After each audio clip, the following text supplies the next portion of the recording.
So when last we left off, the party had been transported from Zonthal's tower to the field of Eltergard by Eliason Erlenthar, the half-elf monk of the Harpers.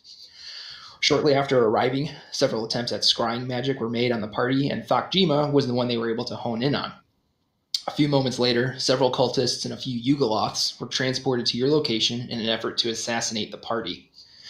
You guys were successful in fending them off and made your way into Elturel proper.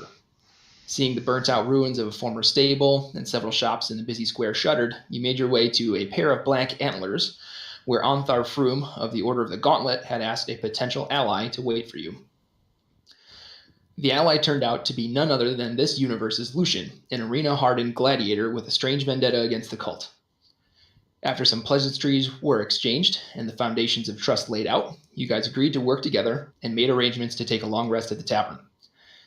The following morning, however, an open attack by the cult, this time employing the aid of several cult soldiers, dragonborn warriors, mages, and even a pair of young red dragons. Despite some early hiccups, the party again prevailed against this final effort to prevent them from interfering at the Well of Dragons. You'll spend another night here in Elturel, but before that you have some shopping to do. So let's start there, and we'll go through the transaction so we make sure everyone is heard, and so everyone knows what we got. So, having done the math with the gold that was given to you at the end of last game, factoring in the platinum pieces into that total, in addition to the sales of the animated shield and the Ioun Stone of Leadership, the party has 13,990 gold pieces. Now, let's see here. Thokjima is going to take 3 superior healing potions. And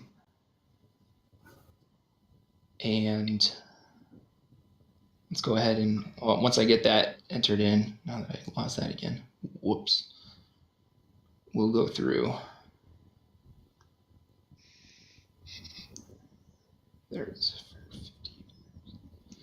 All right, so that leaves 12,640 gold pieces.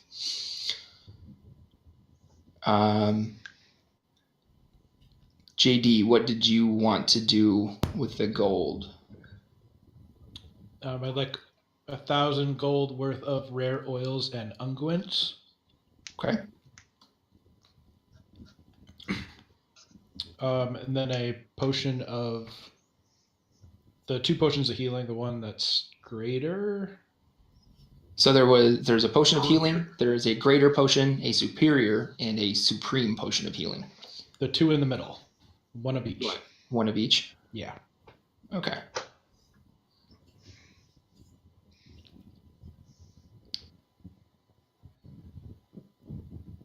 Well, I don't know why I keep scrolling away from that. 150 and 450. Okay.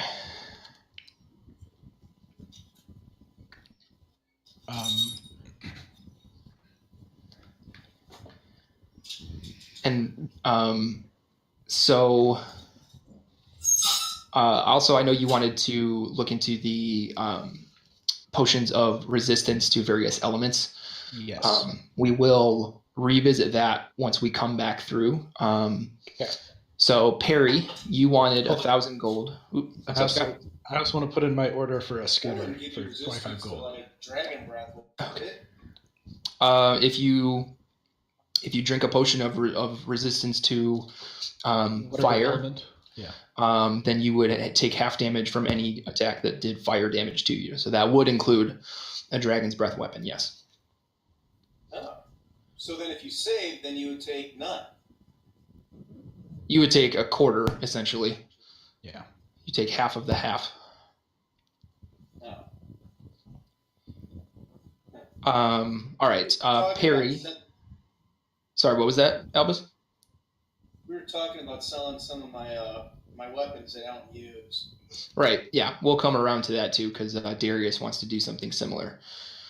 Just working my way down the Roll20 line here. Perry. Yes. So the first thing I do is I'm going to buy the largest, gaudiest, 1,000 gold pieciest bowl, in case we have time to cast a Hero's Feast. Okay. I too bought a potion of healing in both the greater and the superior variety. Okay. And then I spent 1 gold piece on a bag of 1,000 ball bearings. Uh-huh. And then another gold piece for 10 sets of firecrackers, powdered sugar, tin shavings, pieces of paper, and a leather strap. Yes. In order And that to- was all for smoke bombs, which we Yeah. handled off stream, but you Yes. were able to make 8 8 working. successful, yes. Yep. 7 of those with a 10-foot smoke range, and 1 of those with a 5-foot smoke range. Yes. Okay. So then, Darius, I understand you want to sell your Wand of Fear for 10,000 gold pieces.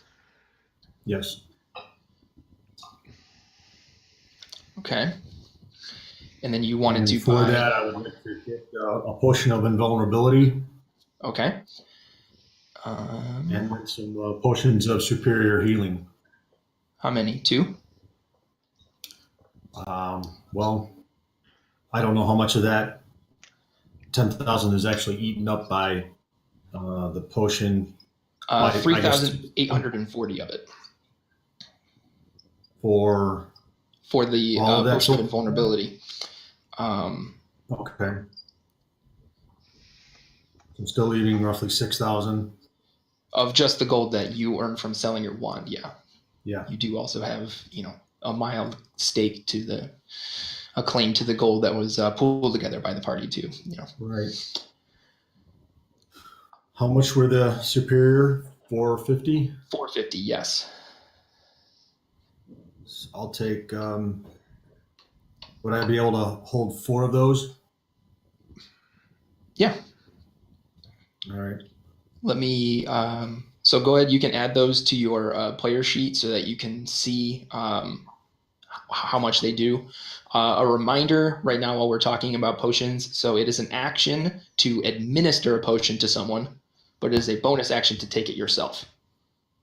So if someone's unconscious and you want to give them a potion of healing, that takes an action. But if you are just low on health and you want to pop the lid off and chug one, that's just a bonus action. Bonus action for the, I'm sure I can't remember what the hell that product's called now. Slurm.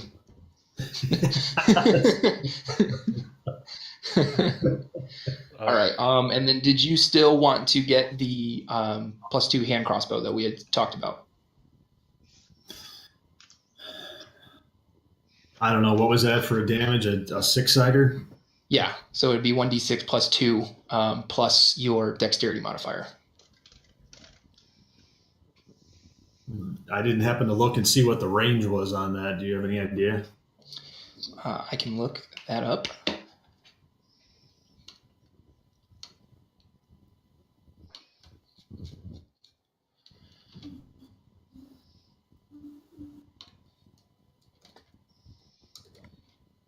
Because I also did not look at that.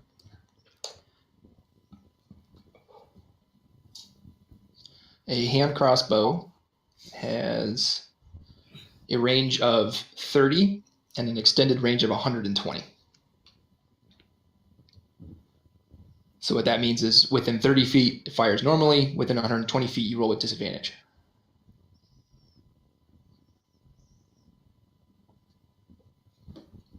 And how much would that plus, say, 2 dozen bolts cost me?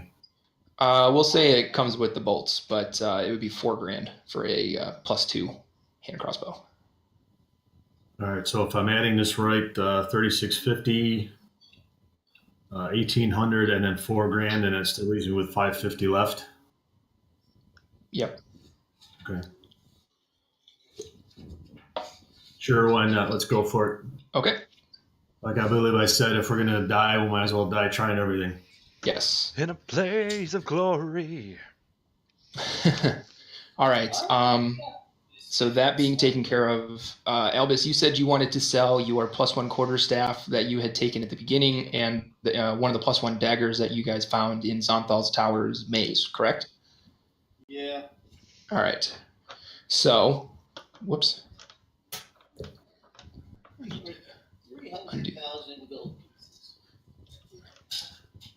For the great Elvis wielded them at one time. Who? All right, so that leaves 11,773 gold in the coffer. How much? 11,773 gold currently in the coffers. Is that including the sale of my stuff? That is, yeah. So that is what's left after taking into account everything that's been sold and bought so far. Now, remember also there was talks of those potions of elemental resistance, and I believe those ones were, correct me if I'm wrong, but 300 gold each. Scott, was that what I said? Sounds right. Yep, 300 gold each. Yeah, yes, it was. And you need to specify at the time of purchase what it is resistant to. Typically speaking, I would roll for that, but you guys are like shopping. Right. But yeah, so those would be 300 each. But anything immediately come to mind that you would like to do with that gold, Albus? Well, you're not going to let me buy a rod of absorption, are you? How much is that? I don't remember. Probably a lot. You guys get your prices from, so I would say about 20 silver. Because that's a It's a very rare item, correct? yeah. Now, let me look really quick. silver. I went to the wrong place to look for it. While I'm looking this up, are there any potions of healing you want, Albus? Anything like that? I would be interested in doing the elemental potions. Okay. Now, is it one potion resists all the elements, or is it a specific? No, one potion resists one specific element. So you could buy X number of potions and specify which each one of those would give you resistance to. Okay.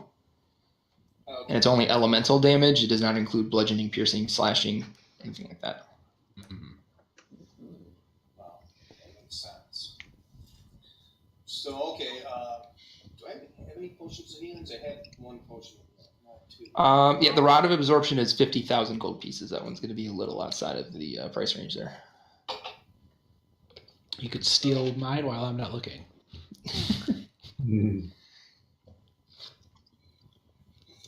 Hey, look, Condor in a wetsuit. Condor in a wetsuit? So does he look? Hell, that got fucked demon look.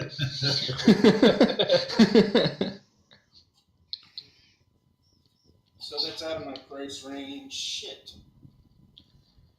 I don't know. I just want to bank that stuff because everything I would like for my character is really kind of pricey, except for some of those potions. Right. You get some recommendations. I mean, the Potion of Invulnerability that Darius bought gives him resistance to... All forms of damage for 1 minute. Right. And the potions of resistance do the same thing, but to a specific element for also a minute. And then there's the potions of healing, which do...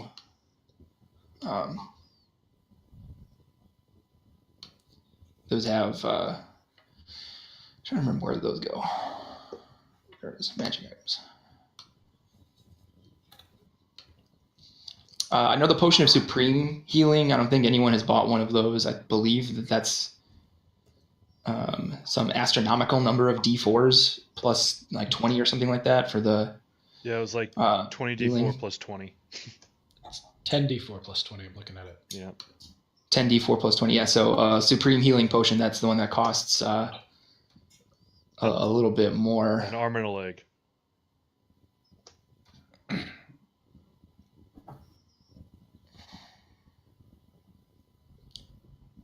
I wish I had a leg. Can we should give get him? post in Can we Discord. give the merchant an arm and a leg? I can make it grow back. I mean, I'm pretty sure Tony's got a few of those in his equipment right now. So that's Stock, not Tony. 1,350 gold pieces for the Supreme Healing Potion. That's 10d4 plus 20 hit points.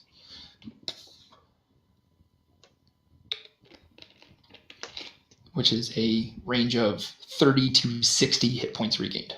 I mean, Albus, if I can advise on this one, I'd say we need you to have that if you're going to be our damage per spell per second.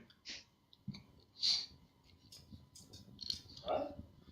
So if everyone like you're clearly going to be the target if we were trying to do counterintelligence on how to stop us, and if we can't get to you fast enough, with you being a wizard, you're kind of SOL. So having the strongest potions to heal yourself, waiting for us to get to you, is probably a smart idea.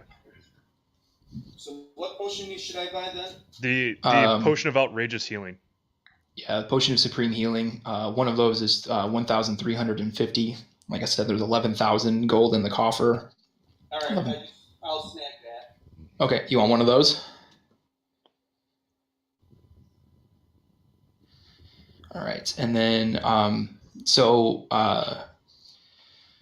JD, you then suggested 3 potions of resistance per person, right? Yes. Which would be 4,500 gold, which would actually still leave you guys with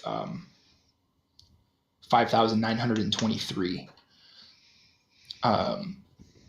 Minus the So 25 gold to order Sasha. I already took that out. Okay. Yep.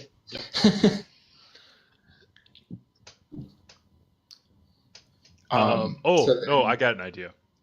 And Corey's totally going to say no to this, but what if we commissioned an inflatable balloon that looked like each of us, and we just stood that up and wait for the dragon to attack it, and then we punch it in the back of the head? No? Okay.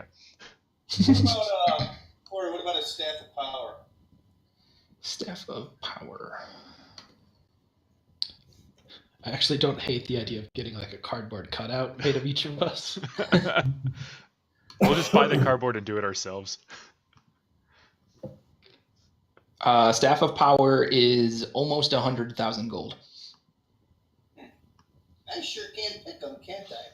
You do like the very rare items. I like the ones that help my particular class the most. Okay, I thought.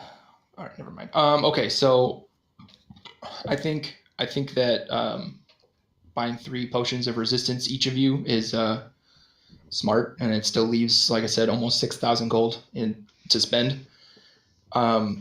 So go ahead and pick which 3 elements you want to have resistance to from that potion. How do I write that down? Potion of what? Fire resistant, potion of... Yeah, you would write it just like that, potion of blank resistance, and then just let me know what potions you've taken so that everyone knows. And Okay, I'm gonna do resistance. What's the chlorine gas one? Is that poison? mm-hmm. You don't want poison. No? No, trust me. No, because yeah. Perry's going to cast a spell called Hero's Feast, which gives you is it immunity to poison or resistance to poison? Immunity. Immunity, right? For 24 hours. I'm going by the type of dragons that we have encountered, and I know it's red, green, and blue. So I'm going fire, cold, and lightning. Wait, you're going fire, cold, and lightning too? That's funny. I was thinking thunder, but I'm more afraid of lightning. Fuck. I'm good. The other one that I'd recommend is just potion of dragon resistance, man. Potion of dragon resistance. Let's see. Thakjima is going to take thunder. I'm going to reroll that radiant one because it's fucking stupid. And the psychic one. Acid and lightning. Thunder, acid, and lightning. Thunder doesn't make any sense, does it? Acid doesn't make sense either because I think... Oh, no, never mind, it does. Acid does make sense. Thunder doesn't. Yeah.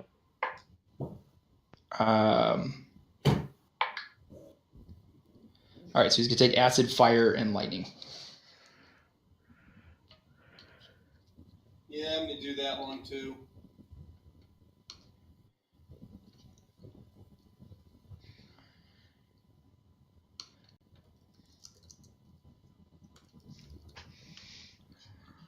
Acid, lightning. Okay. Those are all in Thakjima's inventory now. Okay. So, okay, I took a potion of supreme healing. I don't remember the rest of that. Potion of fire resistance, acid resistance, and lightning resistance. Okay. Can I also go to the used bookstore for a book called Group Tactics for Dummies? The user bookstore appears to be one of the books impacted by the Zentarim's overthrowing of Baldur's Gate and has been shuttered. Damn it. All right then. So let's you guys get a long rest before heading out. On the map, the city you guys are in, El Terrell, is kind of in the southern part of the map, directly east along the Chianthar River from Baldur's Gate, if you're looking along the coastline. And you guys will be traveling along a trade route that follows the Chianthar River through the Reaching Woods and eventually through Skull Gorge, reaching the Well of Dragons. It's going to take about 4 days.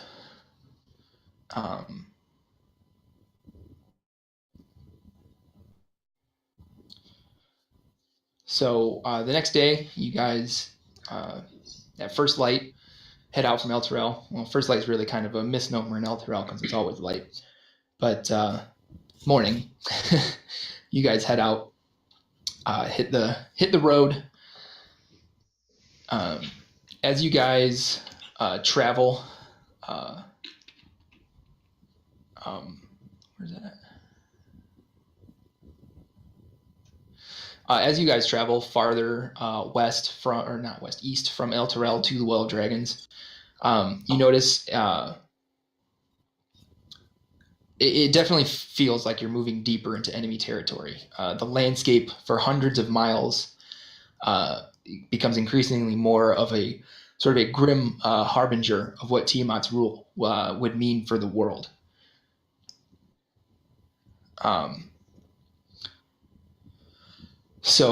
Little remains of the territories surrounding the Well of Dragons, and the constant drone of the Drakhorn has forced the local animals to flee or driven them mad. A handful of villages in the area are blood-stained ghost towns, and every farmstead is a charred ruin. The few survivors you encounter are headed in the opposite direction, all of them watching the sky for the telltale shape of a dragon on the wing. JD, are we idiots for doing this? Why would you ask me? I mean, we might be, sacrificing ourselves for this. But we're doctors. We help people.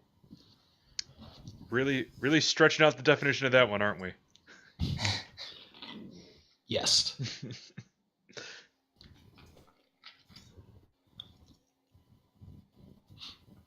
And see. Lucian looks to you, Perry. Says, "What drives a medicine man to become a member of the Lord's Alliance?" Some people think it's the money, others the status, the prestige, and some for the lovers you can take on. But let me tell you why I did it. It was for the money. I did it for the money. The money's why I did it.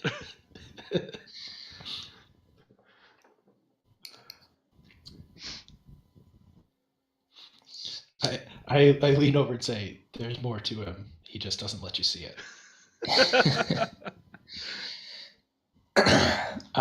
So I see, obviously, that JD, was it? Little one? That's me. All right. Yeah, JD and the big kobold. You guys are members of the Emerald Enclave. Pretty obvious from your cloaks. Dr. Cox here. member of the Lord's Alliance, but what about you, Darius? Are you just a freelancer? In a manner of speaking, sure. Not really doing this for glory or fame. I'm really doing it because of my beliefs.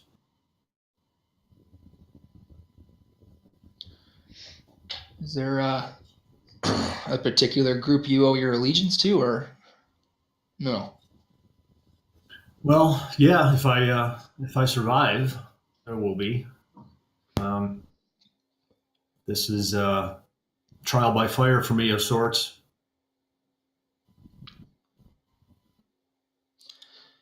Yeah, I can understand trials by fire.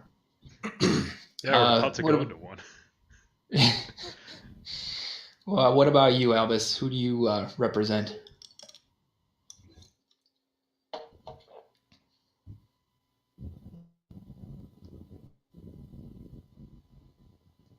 I haven't seen him breathe on the screen, so I think his computer froze. He's old. He doesn't always hear what you say. Yeah. I don't have a text from him. You guys, Sorry, you kind of broke up there. What's up? exactly. I haven't heard a single thing any of you guys said. I heard Dan chuckle. Oh, boy. That's the only thing that really was of note. Yeah, we were just kind of talking. Lucian was asking more questions of people in the party.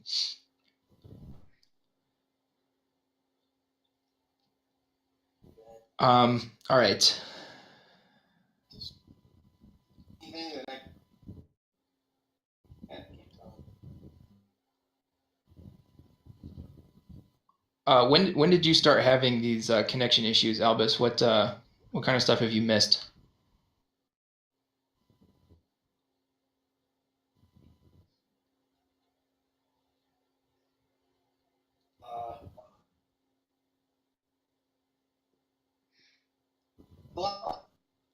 But you guys are asking.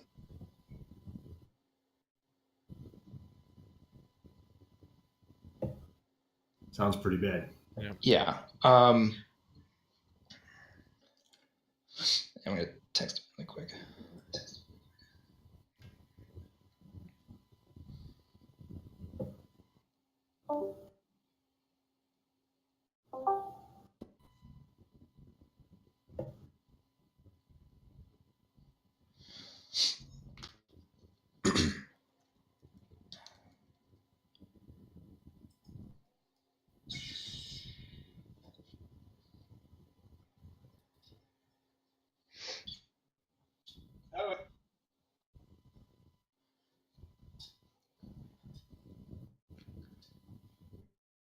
Oh, hey, 3 of us are wearing Blackhawks gear.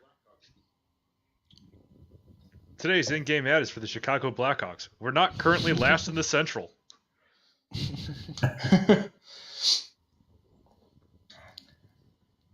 Our next ad is for Denver and the Colorado Avalanche. Suck it, lasties. Did they really drop the last? Yeah. Wow. They've gone from second to last since the All-Star break. That's terrible.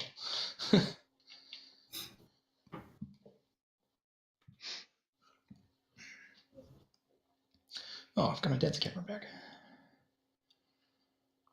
Yeah, I was trying to reconnect, see if I could see anybody else. Do you still just have yourself? Oh, yeah. If it makes you feel better, I can see you. Oh, yeah. Okay. Yeah, I can see Jay and my dad. I haven't been able to see my uncle, though, since he joined in. He just cut off on mine. Okay. I did text him instructions on resetting. I don't know, because it sounded like he said how, and then so I just took a guess.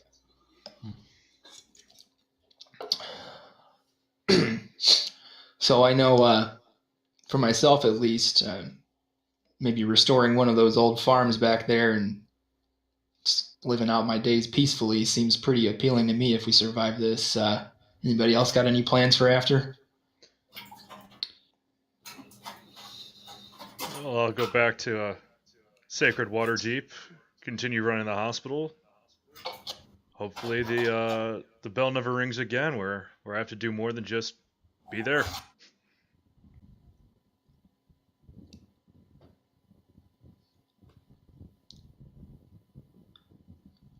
Oh, you'll have to excuse JD. He's in the middle of a daydream right now. He's going to break out of this in about a minute and say something completely unimportant.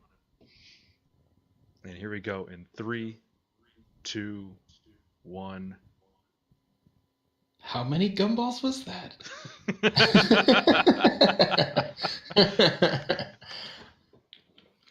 Yeah, you're going to have to get used to that. All right, I think I'm back on. All right, sounds better. Yeah. Yep, sounds a lot better. So, what did I miss? So many battles your hearing goes after a while. Well, I asked a little bit ago, Albus, who you represent. Like, who are you fighting for? What do you have a group affiliation of any kind? I do. Who might that be? I fight for the people of Faerun that can't fight for themselves.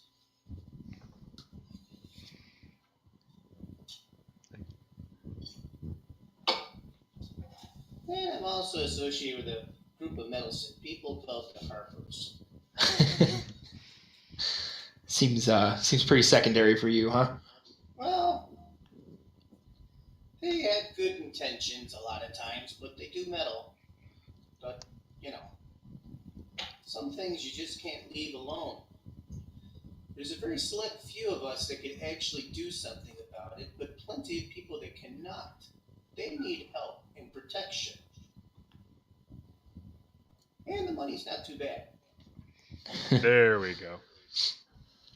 Darius nods approvingly at Albus. Yeah. Besides, in my class, everything costs a fortune. Did I ever tell you what a staff of power is going for? Sheesh. What about a cure for tinnitus? And that. Little hand cone.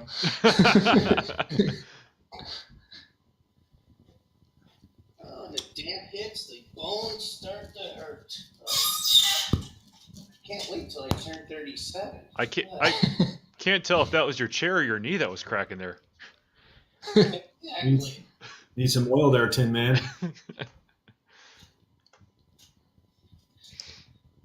I need lots of things.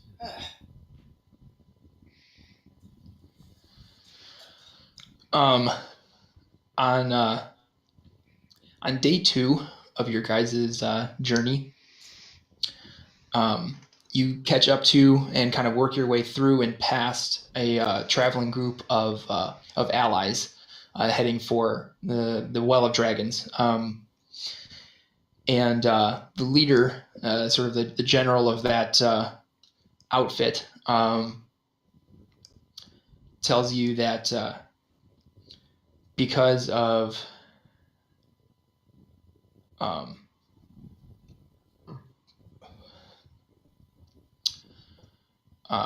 the Harpers and the Zentarum have informed the Council of Waterdeep that the cult's preparations are nearing completion, and so all of the armies that are being that are able to be freed to go are going to the Well of Dragons to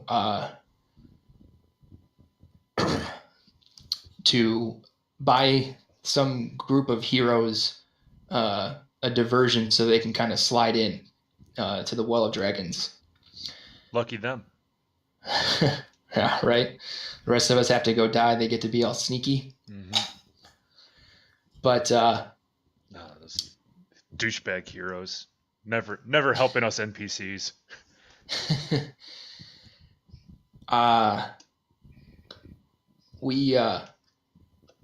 We found out from Verum the White that dwarven Wormspeaker, who the old party found in chapter 3, that there were 5 stages to Severin's plan, and the first The first 3 stages are for sure done. And those are to 1. Assemble a treasure hoard worthy of Tiamat. 2. Gather an army of dragons and other evil creatures to defend the Well of Dragons against interference. And 3. Capture hundreds of prisoners whose souls will power the magic that draws Tiamat to Faerun. Step 4 is to perform a ritual of some sort that brings something to do with Tiamat's temple in Avernus into the caldera of the Well of Dragons. And stage 5, presumably, is ritual sacrifice and some sort of ritual to guide Tiamat to this world from the 9 hells. Do we have any idea what this ritual entails from the reports we're getting from the Zentarum and the good old other guys, the Harpers? Was it the Harpers? Or was it Yeah, it was the Harpers and Zents, yeah. We haven't been able to gain information from people that high up. Really nothing even as high as what the rest of the Worm Speakers' involvement has been. The Worm Speakers know that they're supposed to be in the caldera or helping fight against the interference with the ritual. As far as what the ritual entails, that information is privileged to Severin and the Red Wizards. Okay, so that leads us to have a couple of high-value targets. Any Red Wizard and the Worm Speakers kind of have to be our first off the boards if we're going to attack these guys, right? That would probably make sense. And if we could get a hold of one, that would be great. I mean, we're getting to the point where time is of the essence. I think it's our best idea is to have a general guideline of what we're going to do, and then don't ask questions until the battle's over. Fair. I mean, we can leave the common rabble of their army towards the Harpers, the Zentarums, our Arcane Brotherhood, who the fuck ever, but the big names, that's our duty, right? Yeah, I mean, if they're the only ones who can actually do this, Yep. they should be our priority. Sweet deal. For the record, we might have to get a little bit reckless on this. Hopefully we can stretch ourselves out that long. Damn it! Need some graphite for that chair. All right, so if you guys are looking at the map, I just want to kind of show you. So you started here in El Terrell, and by the end of the first day, you had made it to the town of Scornabel, just outside of the Reaching Wood. By the end of, so you caught up to this outfit of soldiers, sort of like in the middle of the path through the Reaching Wood. And you guys will basically get to the edge of the Reaching Wood by the end of day 2. So at the end of day 2, there's something I want to do. Okay. I don't know if we're still doing something else though. Was there any other questions that you guys had for this sort of general? Do we have any idea what the number of Red Wizards are in the area?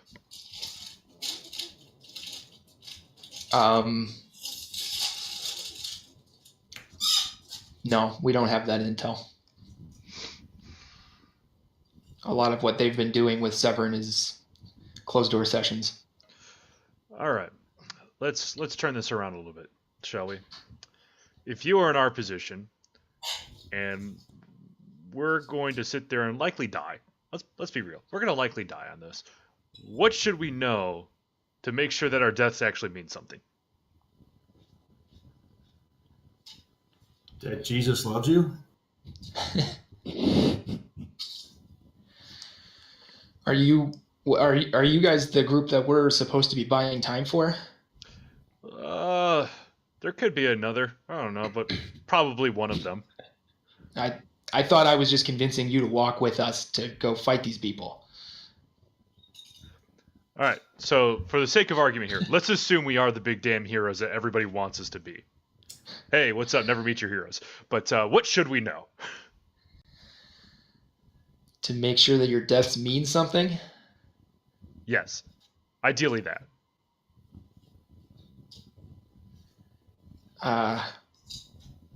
Well, if they're able to finish part 4, if they're able to bring whatever temple or whatever it is into this caldera, Bad news bears. it sounds like you need to get there before you need to worry about any other cultists that might be here or might be at the Well of Dragons. Okay. Yeah, that makes sense. That makes sense. Like that. So are we just on our way to a general area that we know that they occupy, or do we have any specific information for how we can get right to Severin and these red wizards? Yeah. Can we narrow down the location of this ritual in that caldera? I would say that based off of so now, because they've gotten enough information to mobilize, but now there's this sort of informational darkness period where these troops have been disconnected now from the people who are giving them intel and are going to assemble to perform the tasks they've been given, which is to fight at the Well of Dragons against the cult's allies to buy these people time. All right, so we're all just basically heading to the same area, and it's up to us to find out where the high leaders are of this party. Yes. That's fine. Just want to know. Sweet deal. Well, guys, in a couple of days, looks like we'll all have to take the thumbs out of our collective asses and then grab our swords. Let's see what happens. Thakjima looks at his thumb and looks back at his tail. Figure of speech. He tries to smile. That is haunting still. I appreciate the practice. It's still haunting. I smile at him and give him kind of a thumbs up like he's doing better. He's still holding his thumb up, so he's like, now he's confused as to whether you want him to shove his thumb up his butt or not. Thank God we're an 18+ stream.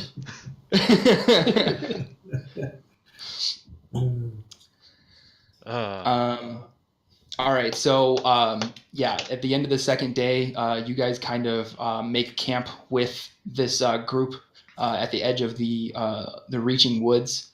As the sun is beginning to set, anyone want to make a nature check for me? I think Thok does. I think I do. Yeah, Thok and JD. 21. All right. Thok got a 9. There's trees around. JD, you notice that while there are trees around, this is the end of the trees. Everything that you can see to the east, barren landscape. Like no grass or anything. It's just it's like northeastern Colorado. It's like Mordor. Basically, it's like northeastern Colorado. You are getting a very marching towards Mordor kind of feel here. I think we should take JD and shove a bunch of twigs and branches and stuff in his outfit now, and we'll all hide behind him like a natural shield. I look down at the smallest guy for that. Yeah, that's part of the attempt. I look down at JD and then up at Darius, down at JD, up at Darius. Yeah, it could work.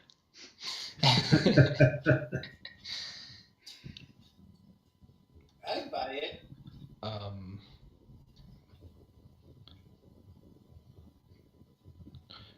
So I'm gonna need your guys' help with something.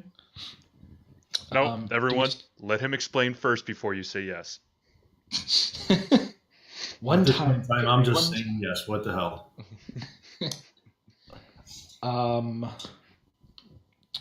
So do we still have that mirror of life trapping? We do. Yeah. No, I thought we sold that. Nope, that's the one we kept. I would like us to set that up and keep it covered.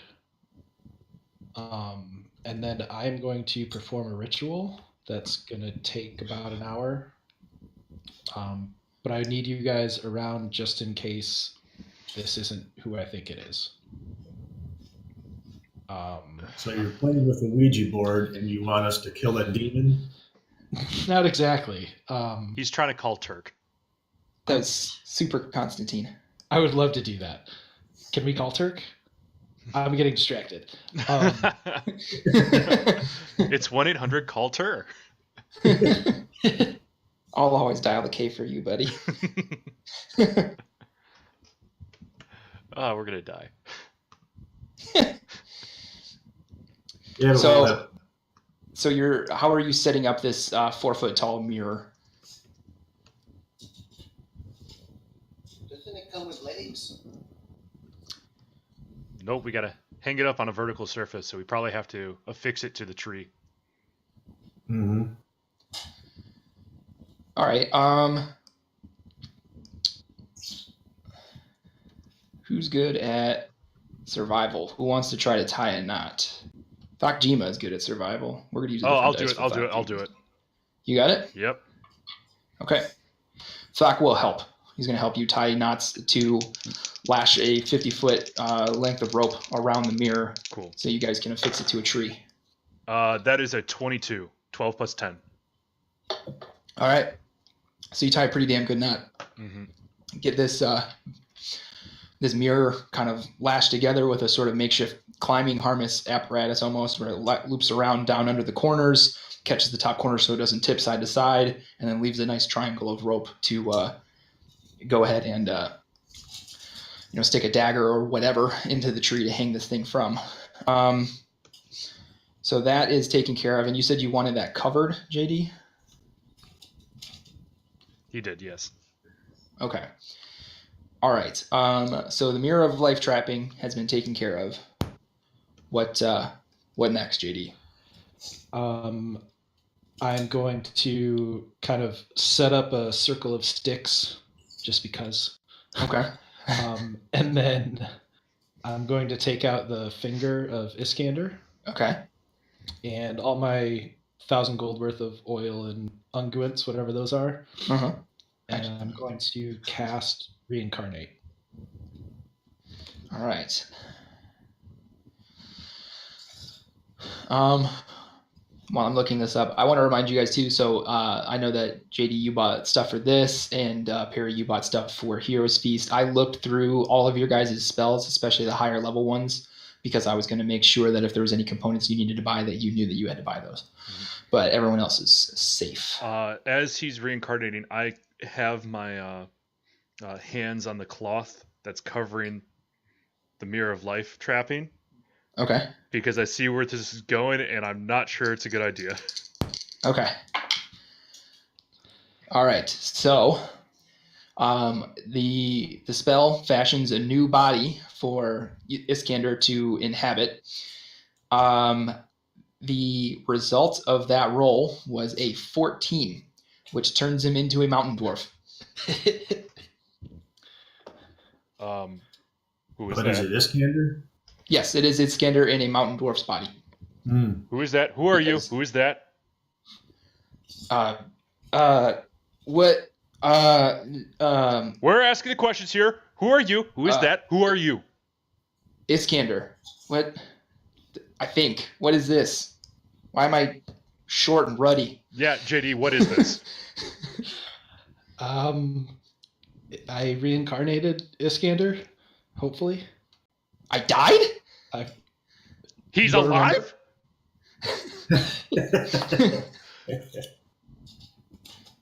Do you remember anything at Zonthal's Tower? Yeah, I remember stealing the blue dragon mask and being attacked, and then I ran down into the dungeon, and whoo boy, there were elementals down there. Hey, I remember pain and I hate to interrupt your story here, Iskander, but did the mask that you grab have a certain paper mache quality to it?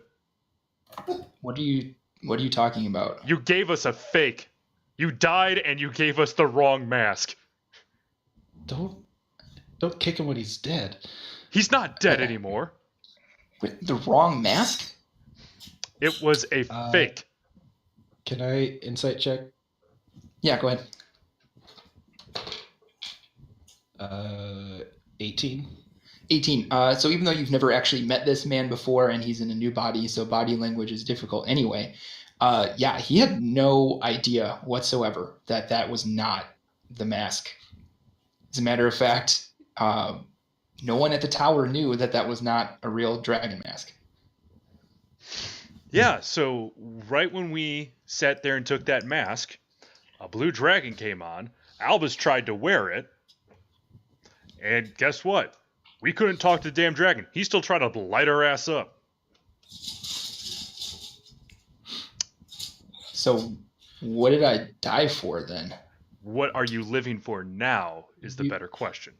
I didn't ask for this. Because he sacrificed himself trying to... At this point, I'm letting trying to go help us. of the cloth. Just leaving it be. Yeah, look, here's the thing. You're alive again. Congrats. Most of us only get to die once.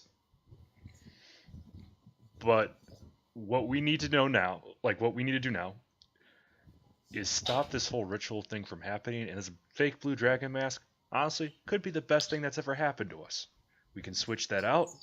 Ritual ends up not going well. They have to stop, figure out, and then we're there with the real dragon mask. Ha ha ha! Stab him in the gut. So, Boy, that was a lot you just said.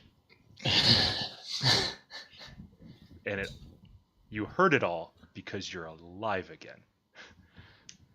I feel alive again.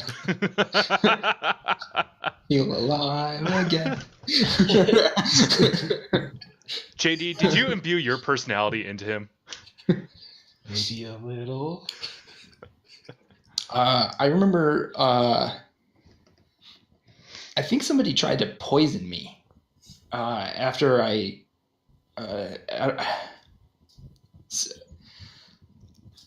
people in the cult are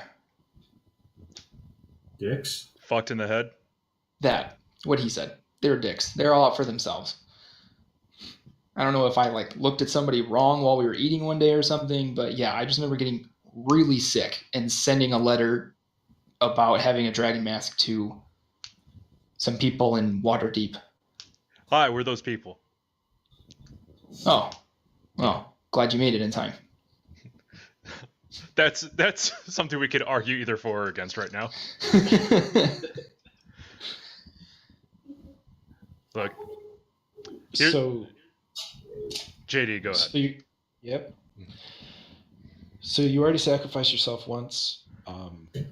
We are going to try to stop this, but it might require us to sacrifice ourselves in the process. And I think you could help us.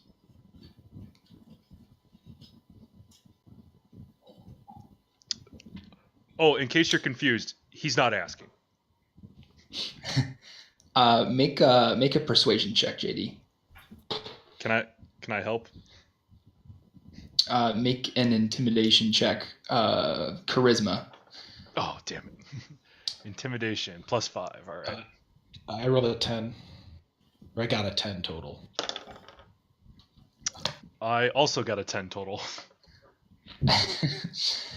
He goes, look, it was never supposed to be a sacrifice. It was, hey, get me out of here because I don't want to die. I'm not really looking forward to mixing back in with these people and dying anyway. I remember that pain. It wasn't great. How happy are you being a dwarf? How happy are you existing? I used to be a lot taller than this. It's actually pretty great being short. You'll get used to it. Look, here's the deal. Tiamat is almost at hand. And Tiamat can either kill you right away at the Will of Dragons, or they can hunt your ass down when they sat there and said, hey, the guy that betrayed us is alive again. And then they hunt your ass down. No matter what, you're marked for death. You just don't know it yet.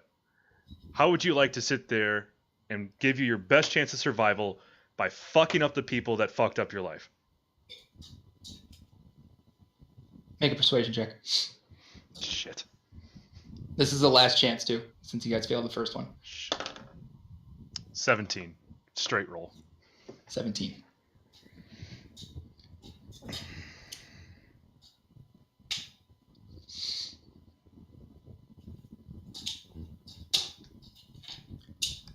I'll take my chances. JD, I'm not sure what that means. I think he's gonna run away.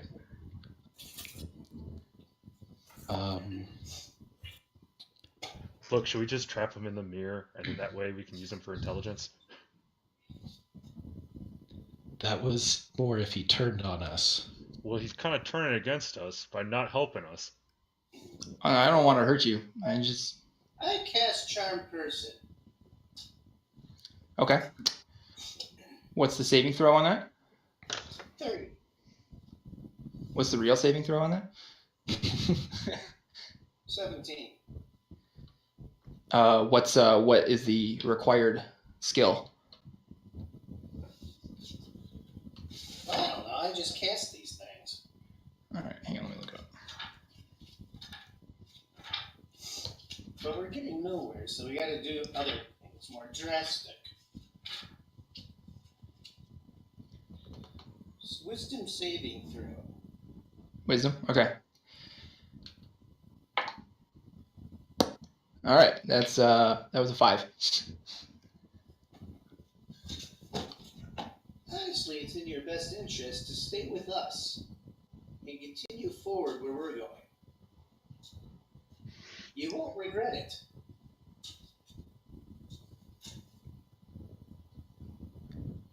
Don't say anything, JD. Just let this happen.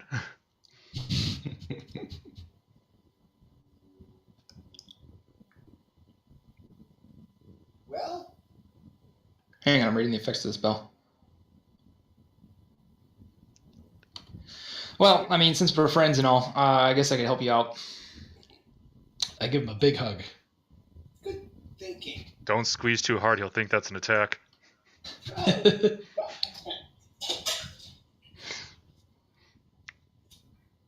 All right. So what are we doing with the mirror now? Can I trap him? No, we're good. All right. We can undo that. All right. How long does it take me to undo the knots? Paying careful attention to not break the mirror. It actually takes you however many minutes it was that equal minutes to how high your roll was. 1 minute per number. I think it was like a 23 or something like that. I had a 22. 22. Yeah, so it takes you 22 minutes to undo everything and pull it down carefully. I'm just mumbling myself the entire time. Oh yeah, rope's just like stitches, huh? In case I fucking cut it out. God damn it, stupid fucking idea. And I want to ask Iskander if he knows anything about the ritual. I didn't know they could do the ritual. We had the mask. I thought they needed it while we were protecting it. What if they do have all the masks? That's really Severin's thing. I don't know. Okay. We have to assume they have the masks. Otherwise, we won't plan accordingly. If we assume for the worst, instead of being surprised. You know, I gotta say, you guys aren't really making this sound super good. Oh, it's gonna be a big party. Yeah, just a party. Yeah. All right. Anything else before a long rest, guys? Yeah. Since I've gotten rid of the Wand of Fear, I was wondering if I could attune the Orb of Dragon's Breath. Yes. Okay. I will point out. So the way that works is when you have resistance to an element, you can use that. So actually, if you pair it with a potion, you can use it. So like if you take one of your potions of resistance, you would actually then be able to use the Orb of Dragon's Breath. Okay. Because, and I remember when I made this and I gave it to you, at the time, Darius could not use it because he doesn't have any damage resistances. Well, he But does have being resistance attuned to to it, Yeah. He does have resistance to critical hits, so can you just spray out critical hits? no. Damn it. Sorry, Dan. But yeah, so does that make sense, Darius? I suppose. So if you take all 3 of your potions at the same time, you can choose one of those 3 elements to have that orb of dragons. Is it orbs of dragon's breath? Is that what it's called? Orb of Dragon's Breath, yes. Yeah, you can have it do one of those 3 types of damage, but it only will work for you while you have resistance to a type of damage.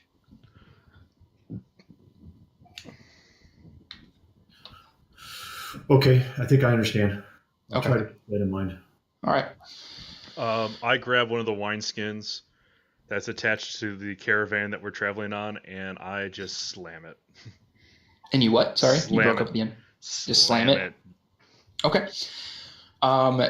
You guys look around as you're, getting ready to, you're unrolling your bedrolls and things like that, and it looks like the soldiers from this outfit have set up a not only a persistent guard but also a rotating patrolling guard. So are you guys adding to that, or do you want to just, or would you like to just sleep for the night? You are still, as far as based on JD's nature check, you guys are relatively covered aerial wise, so that patrolling dragons probably would have a difficult time seeing you, or at least even knowing to use their other senses besides sight and smell to look for anyone there. And I'm also going to use my Hearth of Moonlight and Shadow ability, so we have like our light and flames and stuff can't be seen. Oh, okay. Nice. And we get +5 to stealth and perception. Okay. Well, I need at least a short rest, I think, to attune the orb. Right. I'm saying you guys are getting a long rest. I was just asking if you guys wanted to contribute to their, like where any of you go to sleep in shifts to keep watch or anything like that. Well, that's what I was getting at. Is I could, if I only need a short rest, I can definitely do one of the watches. If you, I will say, if you do not sleep, you will incur a point of exhaustion because you have been hiking all day. Oh, So, one other thing before I go to bed, but you can finish that thought. Sorry. so yeah, that's all, Darius. If you stay up through the night, you will incur a point of exhaustion for the next day. Short rest is sleeping, yes? No. Okay, well then I need to sleep. Okay. You can attune to the orb over a long rest, though, also. I think it says long or short rest in there, but yeah. Yes, it does. Yeah. Yeah, a short rest is it's like 30 minutes to an hour. It's usually like reading stuff, brushing up on spells, saying a few prayers, bandaging some wounds in the instance of using hit die, things like that. Okay. All right, JD, you had something else you wanted to do? Yes. So I also have a new ability. Okay. Walker in Dreams. Uh-huh. And so I'm going to wait for Iskander to fall asleep. Okay. And then cast Dream and like talk to him during the dream or during his dream. Interesting. Okay. And basically I just want to present like a Ghost of Christmas future thing. Okay. Where like if he doesn't go with us, everything is destroyed. Okay.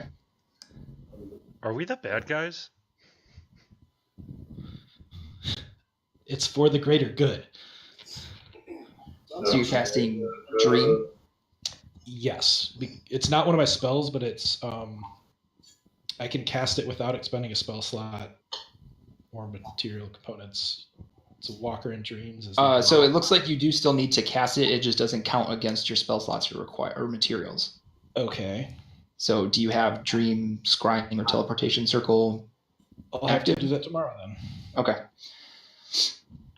Is this guy asleep yet? He's going to sleep with the rest of you. Wait, So that's not even available? what? I mean, if you were gonna do this, it would be like one of those things where I'm assuming you're like, oh, I'm gonna pretend to go to sleep and wait for him to fall asleep. You're like, look for him. That was the idea. Open. Yeah. But I was just checking if I could even add the spell dream, and it's not available. Really? Interesting.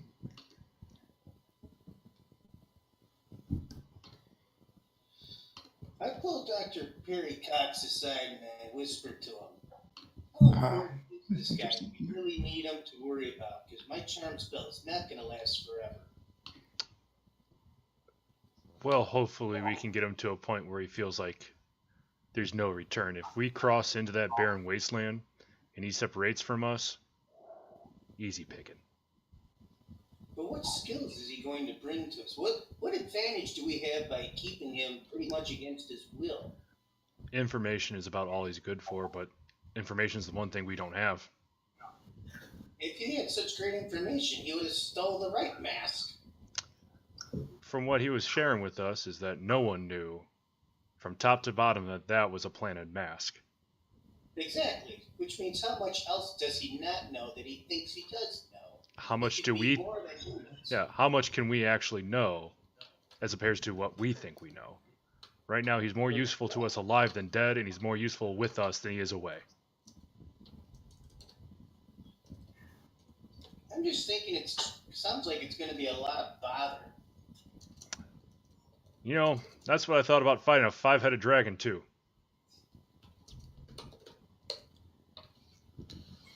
No, that is going to be a lot of bother. Yeah. So the bother that doesn't kill me, way more palatable than the bother that does. Yes, but he could kill you from behind. By saying, I understand you keep your friends close, but keep your enemies closer. Yeah, JD is closer. So after reviewing the material, it does look as though there is no spell called Dream. So that being said, JD does. Oh, actually, there's a spell called Dream. And druids don't get access to it. It might not be. Yeah, Bard, Warlock, and Wizard. So, okay, that's why it didn't show up in your list when you tried to add this. When you tried to find the spell, Scott. Okay. So actually, as a druid, you cannot do it in that particular manner. But it's my Druid Circle of Dreams ability that tells me I can. That's not from your racial things? No. Okay, this is confusing then. Circle of All right. Dreams. Yeah, well, never mind. You do it. It happens. Okay. You do it. I'm not trying to. Yeah. No, I know. I don't understand why it would be there in your class ability when that class doesn't have access to that spell. That doesn't make any sense to me. It might be one of those like how you can cast from outside without using a spell slot. The same way that warlocks or bards can use magical secrets to cast from outside their spell list. It's a power Like, grant to them if- to the level of class. It has nothing If to you do want, we can wait a day and I could just unprepare another spell. No, Just no, so it's you- okay. okay. It's all right. Okay. Okay, so as you do that, then JD, you see on Iskander's dwarven face, you see it kind of like sort of screw up in fear while you see it looks like he's kind of having a nightmare while you do this.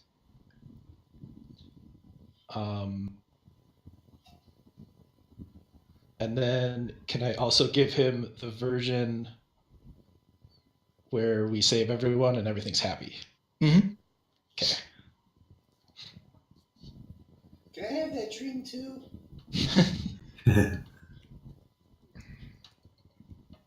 That's all I was trying to do. Okie dokie. That's when we face it. Kind of that dream where I've got, bleached blonde hair. There's an earring right there, and I just go up to the camera and go, I'm Dr. Cox, and I rock! And then that's Was it. the blonde? Yeah. Was the blonde hair and earring because you were in a rock band, or you really liked pirates? I thought he was trying to happy M&M. Loved pirates, just like me. All right. So you guys, you go to sleep. I'm gathering because I asked twice and no one said they wanted to keep watch that you guys are relying on the soldiers, and that's Yep. fine. You guys wake up in the morning, and Iskander is not there. Well, there's a surprise. Is everybody still breathing then? Nobody got stabbed? Nope, no one was killed. No, just What I checking. want to know is if I'm missing anything. No, you're not missing anything. Yeah, am I missing my Then my ID I badge? unclench my fist. Then you what, Darius? I unclench my fist. Oh, okay. Yeah, no, he didn't take anything. He didn't need anything of your guys's. He's got his own. He still has his innate abilities from when he was a 6'5" human. So he. I count out he all just 1,000 of my ghosted ball in the night. bearings. You get to One. get to. 2. You get to 97 and the bag spills a little bit and you go, fuck it. Oh, hold on one second. I can make this more official. 75. On 76, I spill. So you just start scooping it up. The bag is full of balls and dirt. Yep. It's okay. I like it better alright. this way. So as you guys enter into this sort of more barren wasteland, is there anything that you guys are doing or wanting to do to take any precautions against being spotted by chromatic dragons that are potentially patrolling? Did our party have any of the cloaks from cult members, or was that the dead party? Dead party. Oh, okay, then never mind. There goes that idea. Thakjima does have Pass Without a Trace, I believe, that he could use. And I have a hat of disguise. And I have disadvantage on stealth rolls. I think I have passed without a trace too. Maybe? I do. Actually, Thakjima does not have Pass Without. Oh, yes, he does. Never mind. It's a second level spell. It's right there. I just missed it. Okay. Yeah. So what do you guys want to do? There's still going to be buildings and things like that along the way to take cover in and things like that. I'm just curious to see if there's anything that you wanted to do in advance to sort of safeguard against detection from the dragons. I don't know about protection that way, but I'm thinking of casting Mage on. Okay. I'm gonna cast Pass Without a Trace. Okay. Alrighty. And I'm going to cast Silence on myself. Okay. A blessing in disguise. I couldn't hear that because silence goes out for 20 feet. So yeah, you guys are able then that it Pass Without a Trace, Silence, things like that are all plenty to keep you from being noticed. I attempt to push Albus closer to the area of silence. What? Oh, What's sorry. that? You had a bug on your shoulder. I was. All right. So, that was the end of the second day, did I say, or third? You guys do realize This was the dragons third. have a keen Oh, sense okay. of smell as well, don't you? Sorry, what was that, Albus? The dragons have a keen sense of smell as well. I mean, you could be silent all you want, they're still gonna smell us. Depends on how high they are. Does anyone have any soap? Well, Tony Pobar's not around, so you guys are probably okay. Thought Because Tony stunk. Doc just smells like a lizard. They don't really. They Oh, have yeah. like an odor to them, but they don't necessarily stink like a Pobar. just like me. Right. So sorry, I don't remember how I split this up, but essentially at the end of the fourth day, you guys arrive in Skull Gorge, which is right outside the Well of Dragons. It is a sort of a ravine where there appear to be natural caves and things like that. Perry, you see that based on the proximity to the mountain range, that this may be a good chance for you to cast your Hero's Feast. for the next day. Actually, the spell wore out hours ago. I was just very, very okay with not talking to you. Look, here's the thing. I may have spent a little bit of money on this, and I pull out the crunk cup, and I just sit there. It's like, just watch this. And I cast a spell, and a giant hero's feast comes out. I sit there, it's like, eat up, assholes. Lucian goes, as he Not sheathes his sword, he goes, Lucian sheathes his short sword, he goes, I don't know how you guys do this fucking shit, but if there's food, I'm in. Do you believe in magic? No, I don't. Magic, religion, I don't get any of it. Not even in a young girl's heart? Yeah. That's a good point, Darius. All right. So, for the next 24 hours, you are immune to poison. You are immune to being frightened. Every wisdom saving throw comes with advantage. And your hit point maximum is increased by 16 points. 16 points. Mhm. Temp. Not temp. This is Not temporary. This is maximum. Oh, this is. Oh. yeah. Yeah, so for the next 24 hours, you just have more health. So it's max HP modifier? Yep. Okay. Basically, yeah. So for me, it'd be 149 plus 16. Yeah, there we go. Okay. That looks good. What was all those again? Poison. So poison, you're immune to. Being frightened, you're immune to. Wisdom saving throws, you make at advantage, and you get an extra 16 max hit points. I need number 3 again. Wisdom saving throws with advantage. Wisdom saving. Okay. All right. I need to find this thing I was looking for. But so with all that done, you guys are able to get to, and you're able to tell that this is where you were looking looking to go because the battle has started. There are chromatic dragons flying through the air, picking up soldiers and taking them off and dropping them, swinging down with breath weapons. Metallic dragons have come in, and while they are attacking the chromatic dragons, you see that they are not making efforts to go out of their way to stop sort of the we'll call them the armies of humanity. The ground forces. In their fights. Yeah, the ground forces, the allies that you guys have created for the rest of Faerun throughout your adventures. Because if you guys remember from the last council meeting, the Council of Dragons had repealed their invitation to an envoy from the Council of Waterdeep. Mm-hmm. So the Metallic Dragons, they do have a stake in this fight, but their alliance isn't with you. It's more fighting in their own interests kind of things. Yeah, as long as they fight. Did you say a battle of 5 armies? There's 6. It's one battle. We have a whole. But yeah, so all around, and you know that this is the Well of Dragons because this particular extinct volcano is the epicenter of all this fighting. Is this on the map anywhere now or no? Not yet, no. The Well of Dragons, though, is in this northern part of this mountain range here.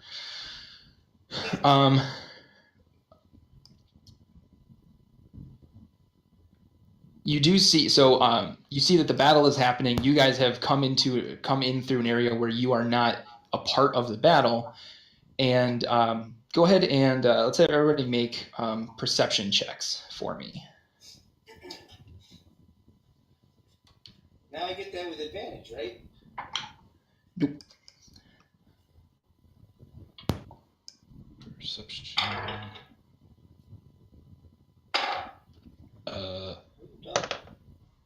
12. Natural 20 leading to a 25. Okay. 13. All right. Darius, how'd you do? I'm trying to figure out what was that perception. Yeah. Nat 20 leading to a 22. Okay, so Thok, Darius, and Perry, you guys all notice kind of spotted along the sides of this volcano, this extinct volcano, are tunnels. They appear to have some cult forces. Some of them appear to have some cult forces moving out of them and joining the battle. The tunnels appear to be old lava tubes that have been enlarged a bit. But you see that there are a couple that you can see, and there may be more around the other side. Should you guys choose to reconnoiter the area. Is that within throwing distance? No, it's kind of like up a little bit. Like it's probably going to take you guys another maybe half hour or so of hiking to get up to where those tunnels are. Guys, I think we've got our front door. And I just point towards the lava tubes. Looks like a plan to me. All right, all opposed, go die somewhere else. I start slinking off. JD, get your ass over here. Okay. Did anyone ever tell you you have a way with words and you're an inspiration for none of us? JD, go ahead and make an intelligence check for me with advantage. Natural 20. Okay. Finally, your first good idea. Hang on a sec. I'm going to whisper something to you. For those of you who are a fan of Jagans and Drag Clarks, you'll also be a fan of the Chicago Blackhawks, no longer last in the Central as of yesterday. You know, if you like us Midwestern American people between ages 18 and 80, you'll love Canadian people also between the ages of 18 and 80. And that's what the Chicago Blackhawks has to offer you. Jeez. Look, man, I'm trying to get some money. I heard people who run commercials make money, so I'm trying it. Just don't incur any penalties from copywriting because I'm pretty sure the Chicago Blackhawks is a registered trademark. And I'll be right back. It is. And Yeah. they do call. And here's the deal. If you give them money with explicit instructions to give it to me, then it might be legal. I'm not sure. My lawyer's one window to the right of me. I smile at Dr. Cox and say, "Eagle!" and turn it into a giant eagle. Oh, we're not doing the bit anymore. We're back to the game. Okay.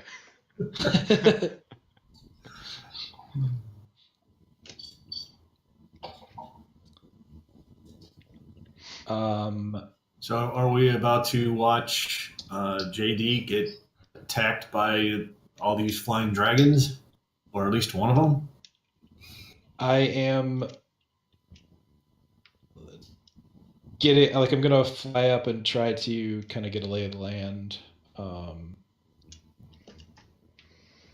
I figured as much, but there are other flying creatures up there with much more size and Let me see if maybe I should have picked a better animal. I would have picked something a little less obtrusive. But, you know, Yeah.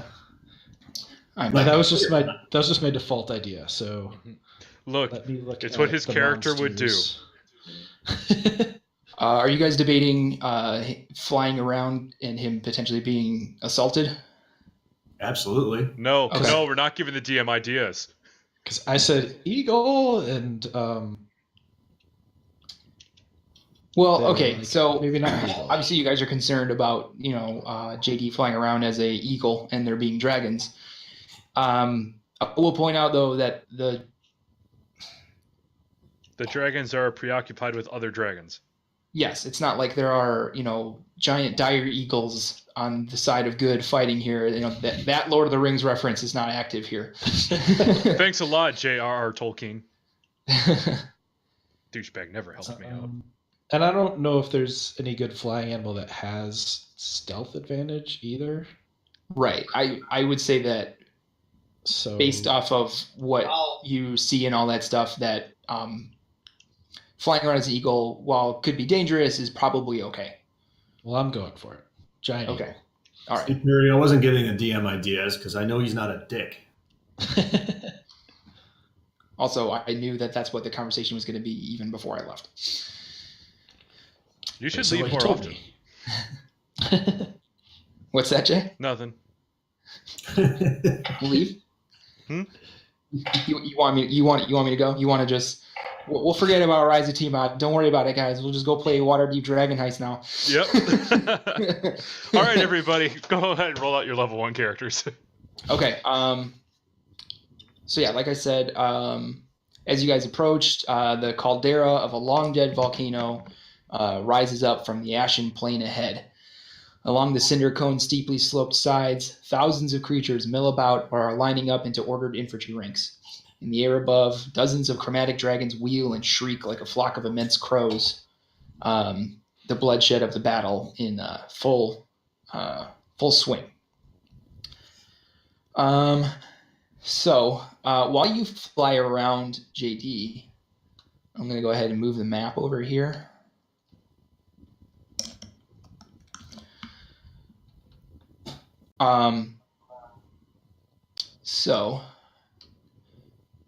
If you zoom out, you'll notice that I have sort of uncovered parts of the map, like the entire border and the entrances. Also, while you're up there, JD, you notice the caldera is blanketed beneath the bones of hundreds of dead dragons. But that's not its most arresting feature. A mind-numbing structure has pushed up from beneath the tangled bones to tower above the blasted volcano. Partly volcanic ash fused with dragon bones, partly stone imbued with the dark magic of the 9 hells. The Temple of Tiamat is all chaotic angles and jutting buttresses. Within that snarl of cornices and soaring angulation, you make out 5 asymmetric towers topped by twisted steeples. So the temple's already here. Yes, step 4 has been completed. We didn't even get a chance to get to him to stop him, though. Well, the ritual still has to happen to bring Tiamat here, but the temple is here. That was step 4. Step 5 is some Tiamat. Okay. Can I get a sense of where the tunnels and stuff might go? Like, is there a route that seems uncovered? Yes. So down where the map says Well of Dragons, there is a area there. There's a small tunnel right there, like where it goes actually through the Well of Dragons. You notice this entrance, and as you kind of swoop, there's really no signs of any cult activities like there are around the other entrances. You see cultists like peeking out and clambering up the hills to join the fights and initiate sort of guerrilla strikes against the allied forces. But no such movement around this one. So as you kind of sweep in a little bit closer, it looks like forgotten. Awesome. Trying to think if there's anything else I want to look for.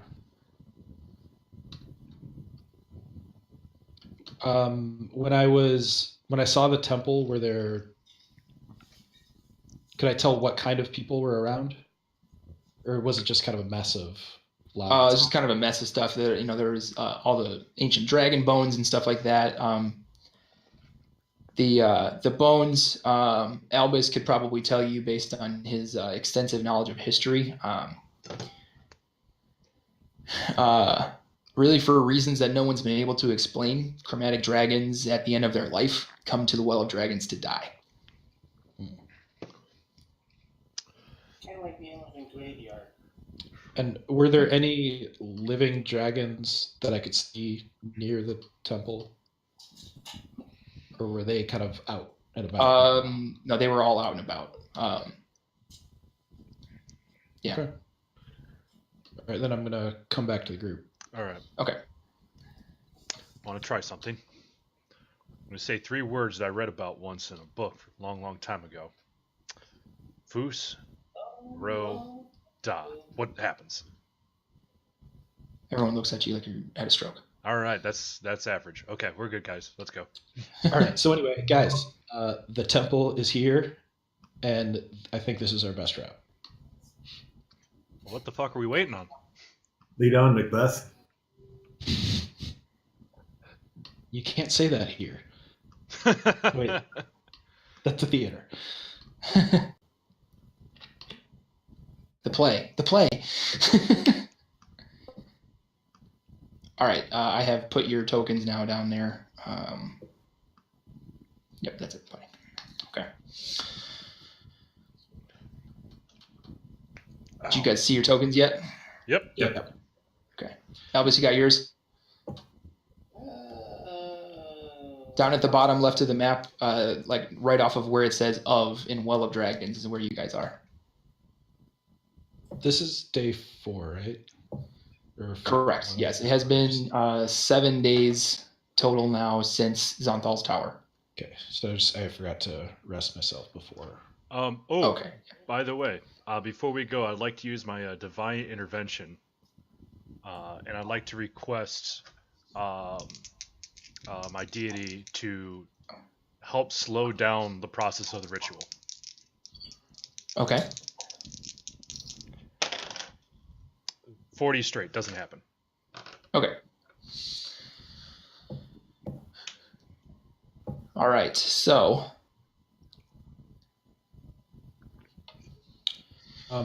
Before we go, I want to cast Pass Without a Trace again. Okay.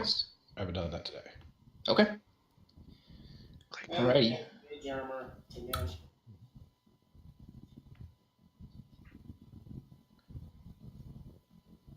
Okay. So you see that up here at this like sort of eastern fork, there is a thin wall of rubble. It looks like at one point in time this tunnel collapsed. Thok, Jima, or JD could probably tell you based on their nature knowledge that it was probably better half of 100 years ago since this tunnel collapsed. But there are recent markings of a large creature burrowing into these tunnels. So it looks like the wall of rubble makes it look like this was still collapsed, at least from the eastern side.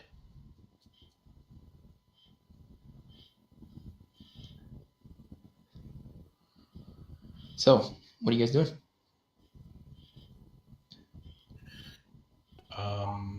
Making sure I have the brown pants on.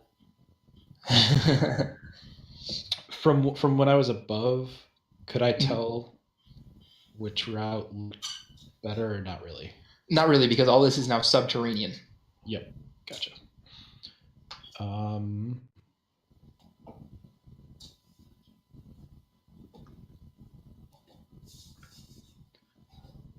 Look, the goal is to go deeper, right? Yeah. Let's go deeper. You know what? JD, I take something back that I said earlier when you asked if you had seen any like activity going on. You did see what looked like prisoners being ushered from somewhere in the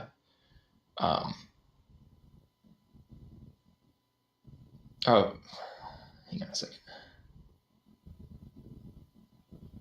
Oh, okay. Yeah, so there's like sort of like an opening plaza area to the Temple of Tiamat, and you see what looks like prisoners being led from the plaza into the temple. Okay. This might be a sacrificing the prisoner situation, so we might need to just pick a route and go.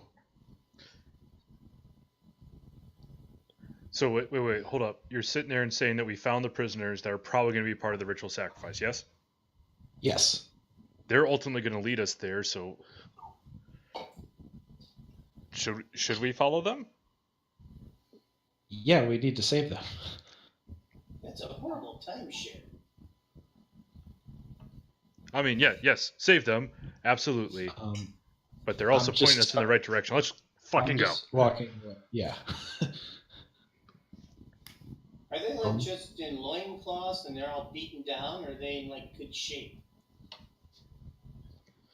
It was hard for you to tell from I was the height you were way at, up in JD. the sky. And an eagle can see a mouse in the field. What's our sight ability in these tunnels going to be? Let's see. Are they dimly lit? Do they have torches? Yes. So the lava tubes range from 15 to 25 feet in diameter.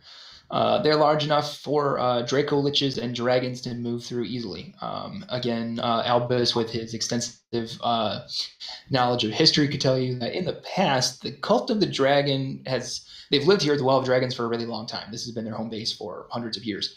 But up until recently, this Tiamat business wasn't really a thing, and the cult was more interested in raising Draco liches and using them to take over the world. That was just kind of their gag. So the tunnels here are big enough for Draco liches to move through. The lava tube corridors are dimly lit by lamps or torches hung on the walls at wide intervals. Okay. The low moan of the Drakhorn is ever present. Combined with the cult's activities in and above the caverns, it creates a constant thrum of background noise transmitted through the stone.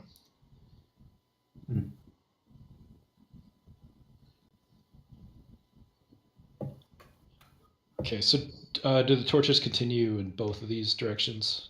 Yes. So this area to the east, like I said, is that there's a thin rubble wall blocking it off. If you guys took some time and did it carefully, you could probably take it down without being noticed.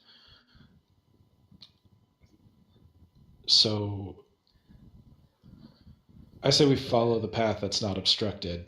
I mean, priority is getting to those prisoners as fast as we can. Yeah. Why is there a path that's walled off? The path of this resistance is not necessarily the right one. The path that prevents them from sacrificing people is. As I'm chilling off. Yeah, say I've already started walking. Yeah.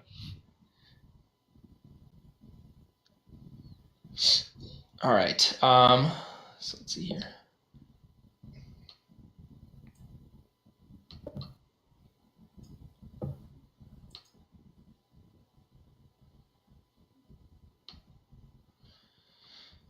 All right.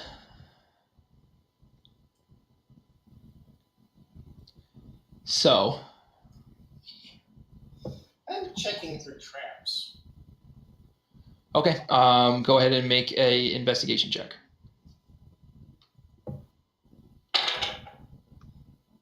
Dirty 20. Nope, there are no traps. This area is not in use by the cult. Like I said, it was a collapsed area, and it has not really been revisited. We need Lucian and Thok to be moved up. Yep. What is this sort of structure? It's a finger. So, this portion of the caldera collapsed into an underground cavity ages ago to form a large sinkhole. The sinkhole is 30 feet deep. The sides are steep, but composed of rough volcanic rock that potentially could be easy to climb. Dragon bones cover the bottom of the pit. It looks like there's probably about 5 feet of dragon bones. Basically overhead it is open air. And like out here? That is so you can't really see up there. It's 30 feet up. Gotcha. All right, so can we get off kind of at the top here, or is it like this is in the sinkhole once we get out? So it looks like it's about 5 feet up above the floor of the pit. So you come in sort of like through the wall. Okay. All right.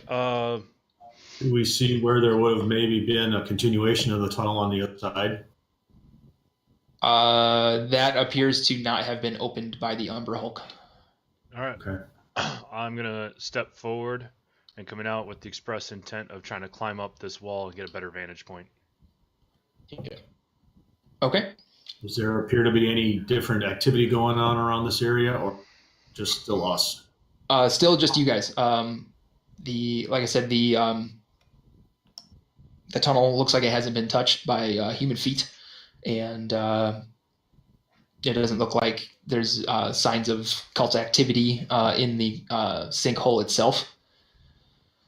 What's an Umber Hulk? An Umber Hulk is a subterranean creature. You wouldn't like it if it's angry. It has the power to confuse you. Does it have the power to move you? Ba-da-dum. All right. So for climbing the wall, I'm going to need an athletics check from the party. Yes. That was a good roll. Okay. Adjusted 18. 18 flat. 23. Being the wizard that I am, 3. All right. Fakjima is a 15. Can I throw Albus a rope that he can tie around his waist, and I will haul him up the wall with me? Honestly, with the roll you got, you can wear him like a hat. You better not fart, you motherfucker. What did we have for dinner last night? Everything. Yeah. And- I think he's going to fart. I think he's going to fart. Lucian rolled an 11, which, based on the craggy volcanic surface, is enough to climb up. What about a 3? Nope. Darius helps you up. I'm helping you. Thank you. Hey, how much rumbling's in your tummy from that hero's feast? There's a fair amount of beans in that. Knock it off, Perry.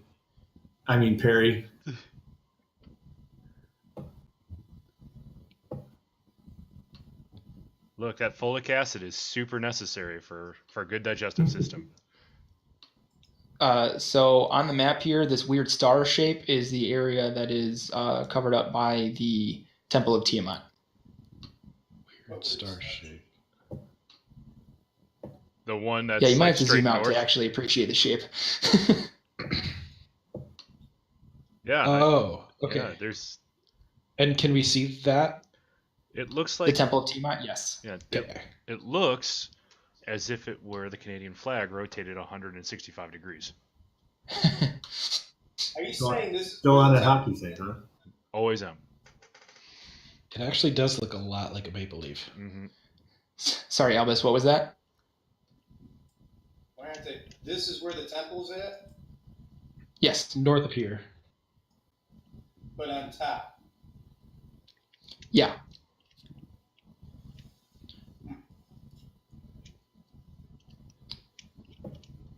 So is this just flat terrain between us and the temple? I mean, as far as flat as random piles of dragon bones and shit like that goes, Okay. yeah. You don't have to do any more climbing. Yeah, You might have to, being the tiny person you are, but I grab him by the scruff of the neck and just carry him. You have no idea how much I'm enjoying this. I asked So- to Keep untie talking, himself Vince. from the rope and get it back. so up here, where you see this other sort of, basically right where I'm pinging up at the end of this opening is where the prisoners are being kept, waiting for their ritual sacrifice. And can we see them? Oh wait, hang on a second. Sorry, hang on. I need to do a little bit of reading. Okay. While we're waiting on that, let me tell you about another one of our sponsors. It's definitely not the Vancouver Canucks. Fuck the Canucks. Jay, I think you should do your best attempt at the rendition of the Canadian national anthem. Nah, Ryan Reynolds does it better than me. It's already Pull been up perfected. there. We're on the air. It's hockey night tonight. Hey, you're supposed to be reading. I am. The DM give himself DM inspiration. No, I have a lot of that stacked up.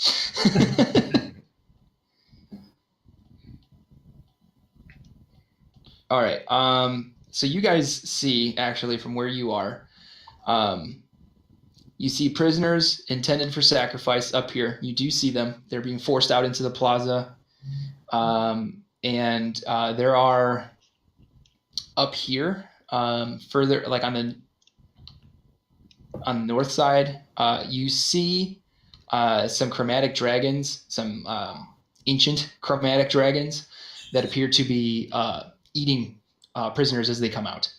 And it looks like these ones over here are waiting for the same thing to happen.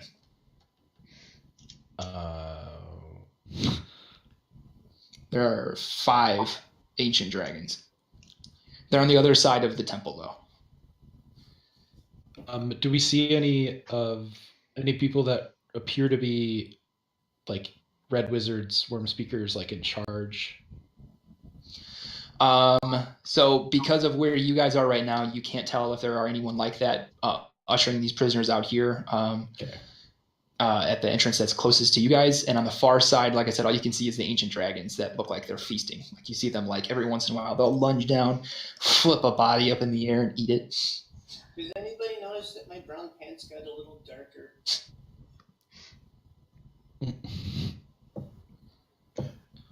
And I'm running Darius forward. is like, fuck it, we're going, man. Yeah, I'm running forward with reckless abandon. Up towards this cadre of prisoners. Okay. As you approach, Perry, you see that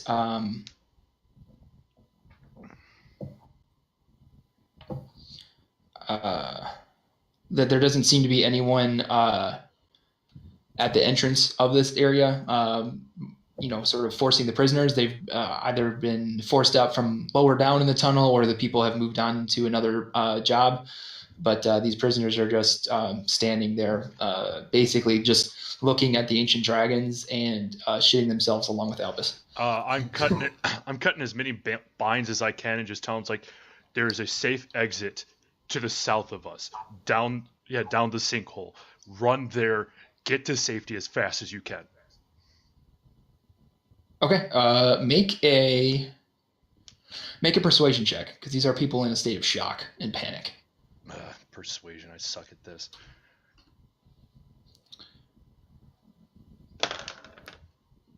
2. Out of the group of them, a couple of them, they look at you. They slowly start nodding. A few of them, they look around nervously and start heading towards that area. About half of them do eventually move towards that area. You see some of them start to climb down cautiously. Others just jump. Ooh. They go to the edge. They look back and just full Superman out.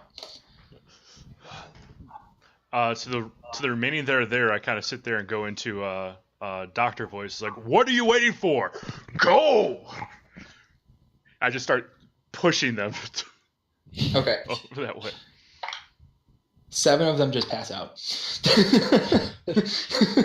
Just too much. It's nice to know that I'm scarier than a dragon eating them at times. It's just the straw that broke the camel's back. Yeah.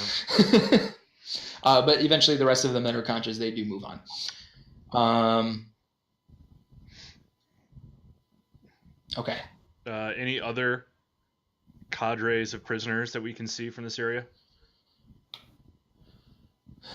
No, not from where you guys are. Okay. Anything that looks like a ritual coming up? Looks like a what? I'm sorry? A ritual, a gathering of individuals in robes, people dancing in a circle, rain falling in a very specific spot. No, it looks like,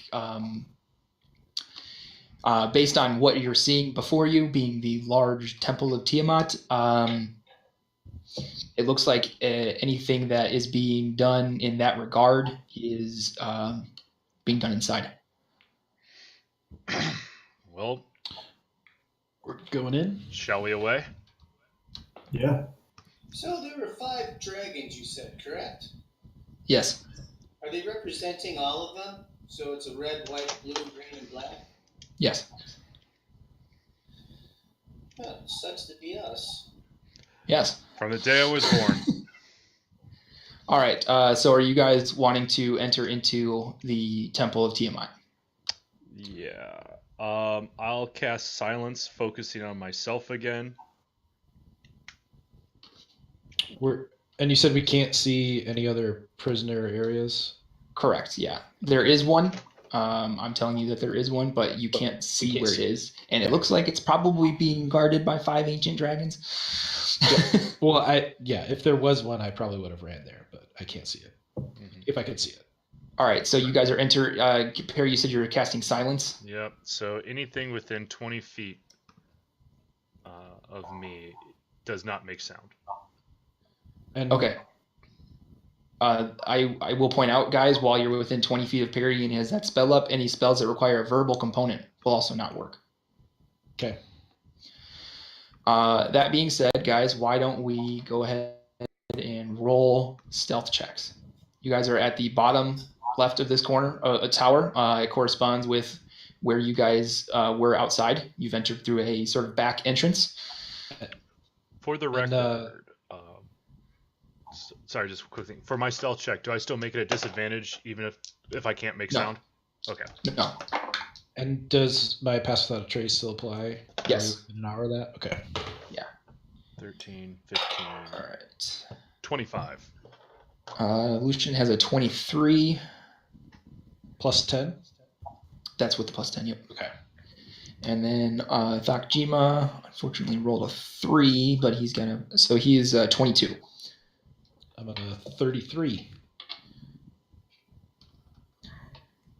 All right. So you got Albus. What was your stealth check? 21. 21. And then Darius, did I hear yours? No, I was checking some stuff. Okay. That will be a 21. 21. Okay. Let me close this one. All right. So you guys have entered into the Temple of Tiamat. Once your eyes adjust to the stunning chaos of Tiamat's temple, you see that its interior is a single cathedral-like space that towers far overhead. 5 distinct vaults branch off of the central gallery. Though the overwhelming color of the place is a lifeless ashen gray, each of the side vaults shimmers deeply blue, green, red, white, or black, the hues of the evil dragons and their world-consuming queen. Red wizards stand in each of the 5 vaults, chanting and channeling magical force into the central apse. There, a kaleidoscopic whirl of arcane energy rises above the blackened floor, stretching up into the twisting recesses of the temple's central spire. You guys are in what is known as the Black Chapel, so the area where you are has a dim black light to it. That doesn't really make a lot of sense, but Like a magic. black light. So, I'd like you guys to roll initiative. Oh no. Please roll high because I need to be first. Please roll high. Rolling. Shit. It's adequate. I will point out that above you guys, the spire that you guys are in goes up another 50 feet above you, and there is another red wizard up above you, 50 feet. So there's this one that's in front of you, and another one 50 feet up in the air. Oh, okay. And that is what that guy is. He's a red wizard. Correct. And we can only see this chamber right here, right? Correct. You can't see, so you can see everything that's there above you. I won't show you, but there is a wizard. Yeah. You can see that if you look below the corresponding spire. It says there's another wizard there. Okay. So you do see ahead that there is at least one person who is not channeling energy into the ritual. So, like I said, let's go ahead and roll initiative.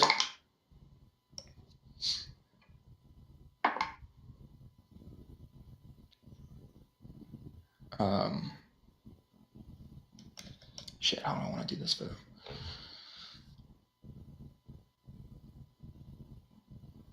Okay.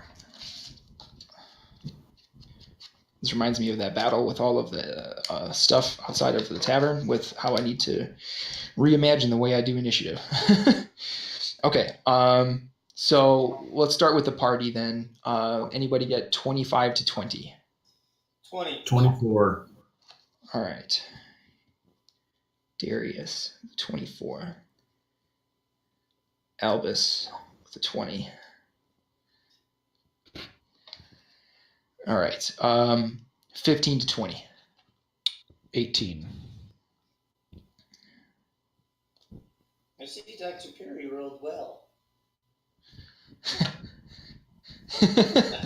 He is not happy with that. 1. Okay. 10 to 15. Oof, Perry. All right. Lucian is in there with a with 10. And Perry, where are you at? 6? All right. So Perry with a 6. Which means he rolled a 3. And Thakjima actually did roll a 3, so he has a 7.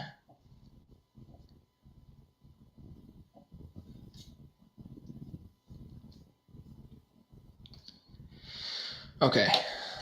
Now we'll need to. So they were.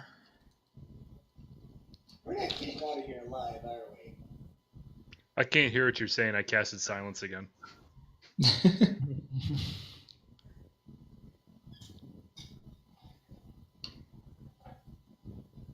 Okay. The red wizards. Going here.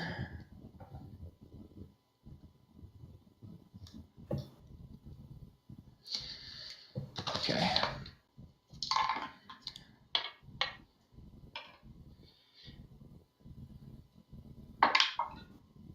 Severin, Wrath Modar. Oh my god, you guys. This is a lot of resources that I have to have open. Our black dragons are acid, right? Correct. Yes.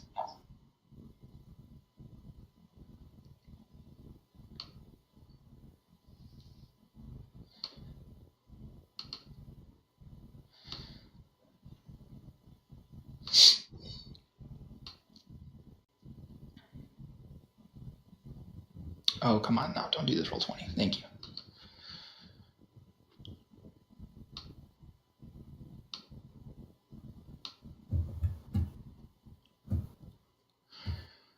I will point out that right now, as it stands, you do not see anyone.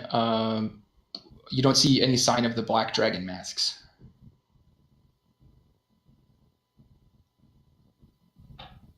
We're so fucked. Yes, we are fucked. That silence wore off. Can't hear what you're saying.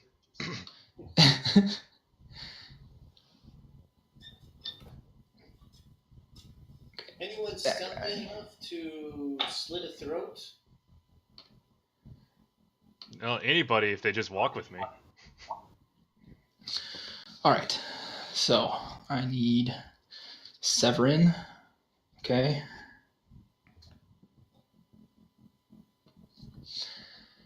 Wrath Modar. Didn't roll super hot.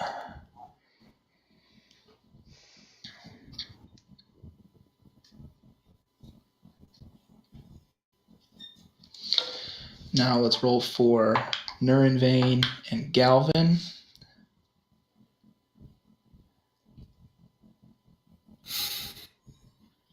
You heard that right, Dad. Nurenvain, the man you almost killed at Hagrid. Yeah, my ears perked up when I heard that name.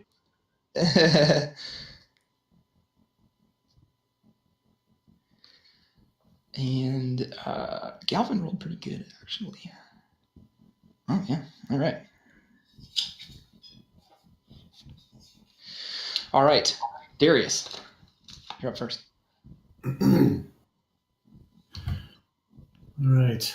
I am going to move first so I get out of Perry's circle of silence. Okay. 32 here. And then at whichever asshat that is, I'd like to, for my bonus action, use the cantrip Firebolt.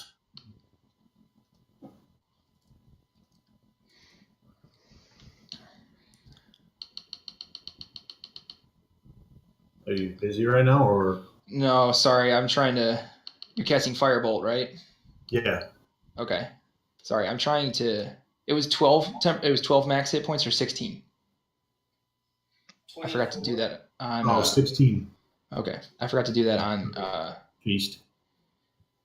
Thakjima and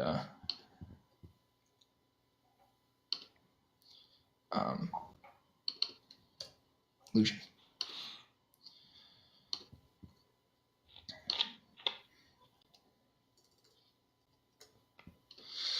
Okay, so you're casting Firebolt at this redwood. Yeah. Okay, what'd you roll? Well, an 18 hit. Yes. I wasn't ready for that.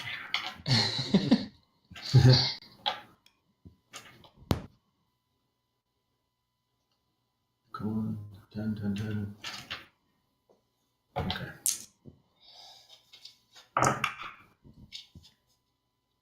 $15 fire damage. 15 fire damage. Okay. And I believe I moved. Oh, I moved all my movement speed. Okay. From this point,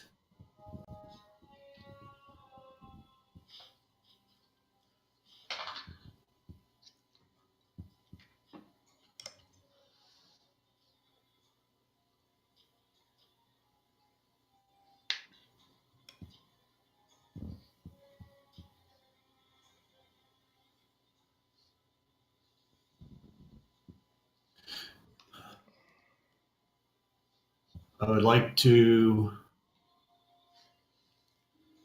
cast a Ray of Sickness Okay. at the first level. Okay. So once again, it's a ranged attack. Okay. Ah, fuck. I don't think an 11's going to hit. Nope, an 11 won't miss. All right. That's it for me then. Okay. Albus, you're up. Am I out of his range of silence? Yes. I too will cast Firebolt.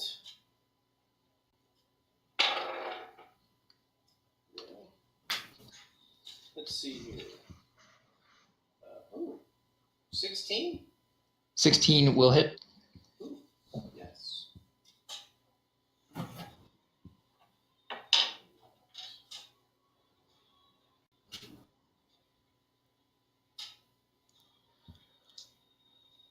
Just checking. Do you guys hear a faint bit of music? Yeah. Yep. Okay. I don't Oh, hear so- anything. No? Because he's in his bubble of silence. Yeah. Sheesh. 15.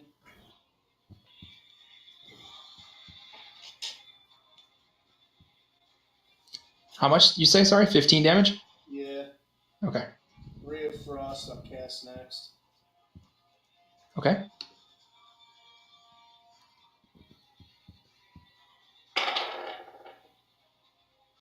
$17.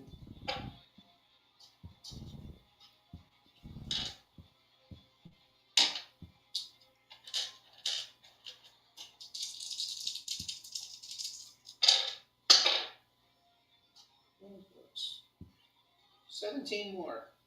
17 more? All right. You actually kill this red wizard. Hey, I killed something. Anything else with your turn? Hide. Oops. All right. Good job, Elvis. Pardon? Good job. Oh, thank you. It's all in the reflexes. So you hear a voice in the northern spire call out, "They're here!" And then you see this figure at the far end. He's going to Pass out in fear? he's going to use his action to dash to try to get closer. This chamber is fucking huge.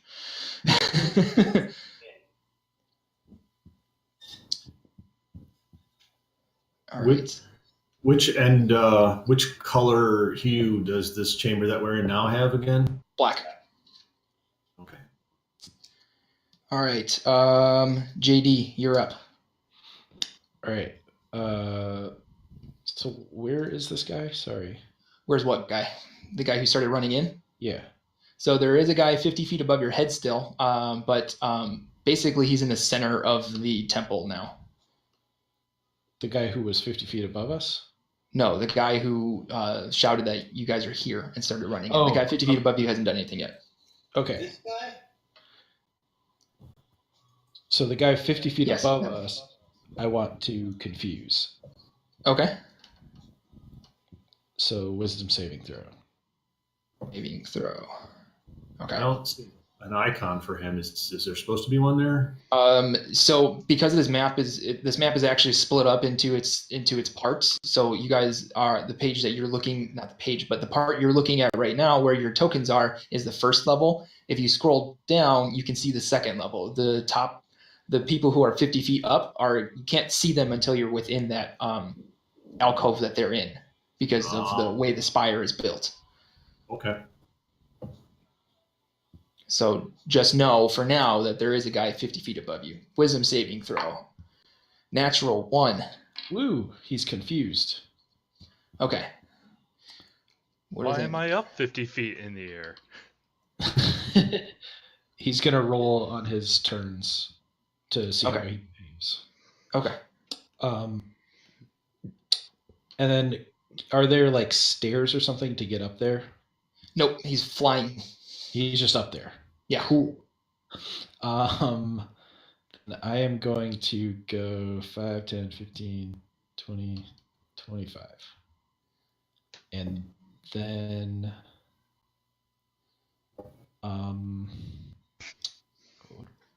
everyone's so far away. Yeah, this place is massive.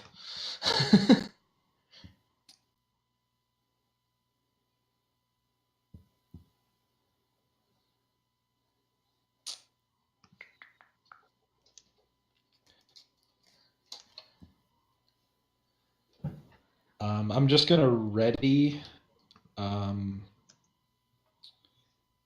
infestation if somebody gets within 30 feet. Okay. All right. And then I'm good.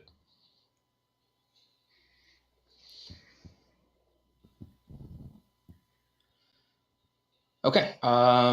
Next up is going to be Severin. You can't see him. He can't see you. He's going to... He's going to take the dodge action. Next up are the red wizards. So I'm going to roll to see what that confused one does.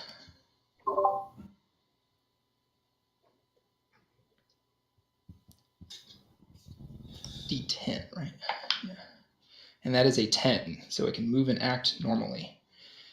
Dang. So the 5 red wizards on the first floor, sorry, the 4 red wizards on the first floor suddenly disappear.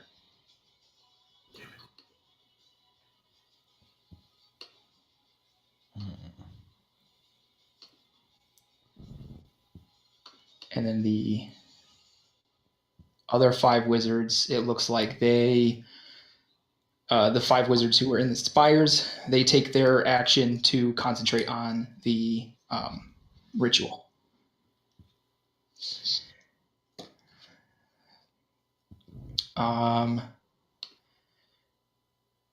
So then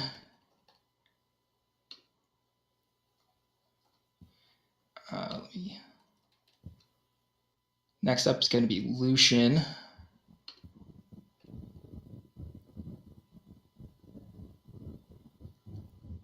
Okay. Yep, so next up is Lucian, and he's going to he's going to take that guy who's running at you as a fucking threat and a challenge, and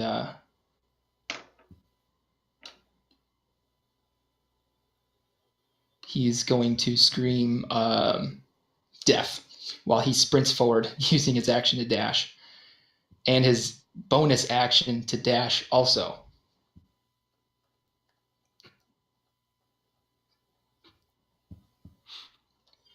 Because he's rogue, partly. All right, so he's ready to fucking challenge somebody. Thakjima. Oh, geez. There's a lot of dead space between your guys' turns here. Sorry. This wizard here. This guy, he looks official AF. He is the red wizardest of red wizards here. Which one?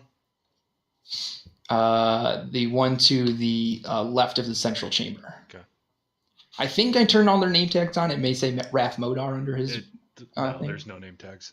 No. Okay. Shit. Okay. There's Lucian's, and that's it. Okay. This guy? Yep, that one. You said he dropped dead of a heart attack? That's exactly what I said.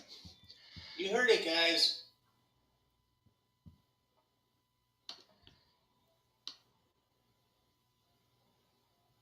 What's the range on Firebolt again? 60 feet, I think. No, Firebolt's a far one. 120 would be 120 the next feet. Okay. Because of the vast space in this chamber, he moved forward, but is still out of range to do anything. Thakjima is going to be up next. No, you go ahead. Okay. Thakjima is going to try to. He's going to take a couple shots at the red wizard above. He's not going to cast Hunter's Mark yet because if he kills this guy, he can't see anyone within range to move it to. So he'll lose it.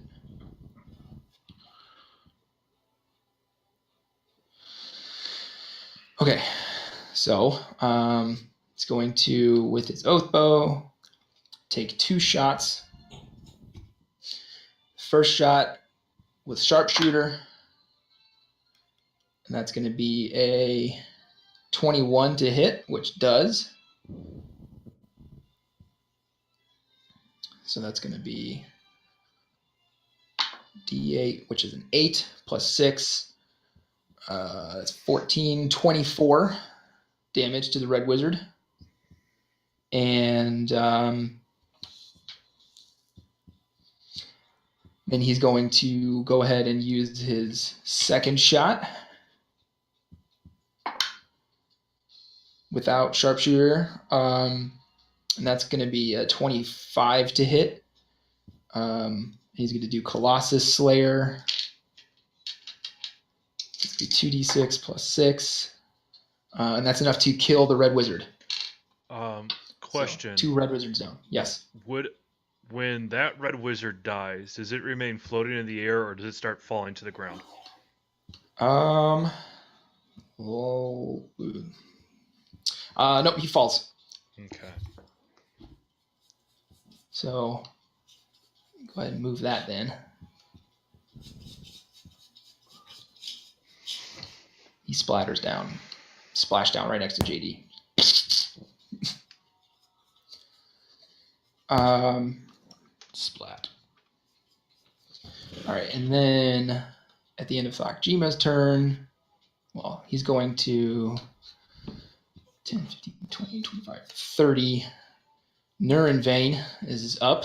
He's going to go 10, 15, 20, 25, 30, 40, 45, 50, 55, 60 feet and end his turn there. And that brings us to Dr. Cox. All right. First and foremost, I'm going to drop the spell Silence. Okay. So let's get rid of that. And then I'm going to charge forward 5, 10, 15, 20, 25, 30. And then I don't think there's going to be anything within 120 feet of me that's flying, correct? Nope. No. So instead, what I'm going to do is I'm going to cast Chill Touch at Nurenvain. Let me just make sure that the distance works out. It does not. So instead, what I'm going to do is dash with my main action. 5, 10, 15, 20, 25, 30. And now I'll cast Chill Touch. Okay.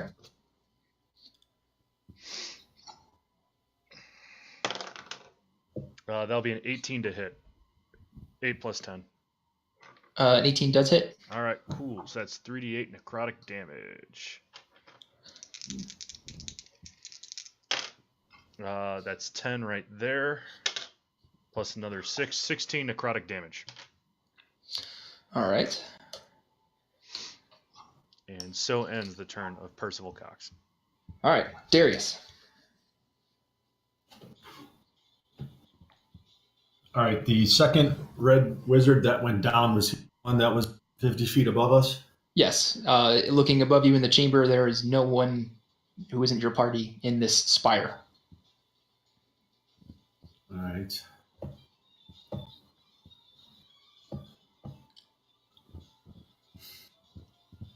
Is there anyone within usable or assailable range right now? Not without moving first. You're 190 feet from Nurenvain. And is that who this is? Yes. Yeah. Okay. My old nemesis, the U.S. Navy.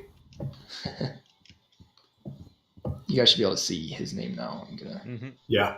take an opportunity to do this real quick so you guys know who we're all talking about. That there's Rathmodar, and then you've got Galvin. Spelled exotically, not so exotic.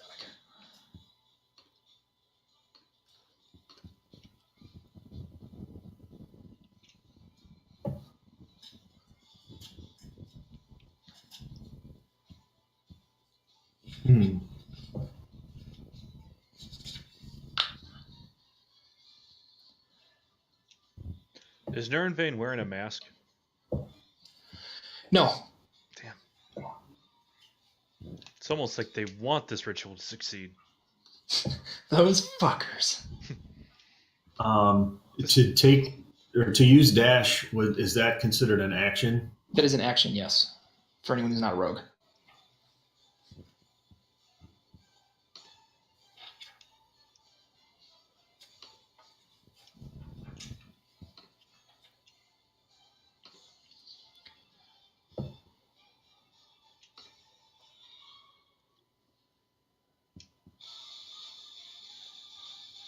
All right, then I guess I will use my main action to dash. Okay. And for a bonus action,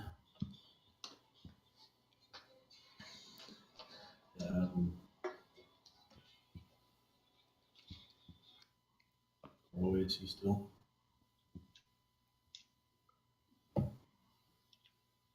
Many feet.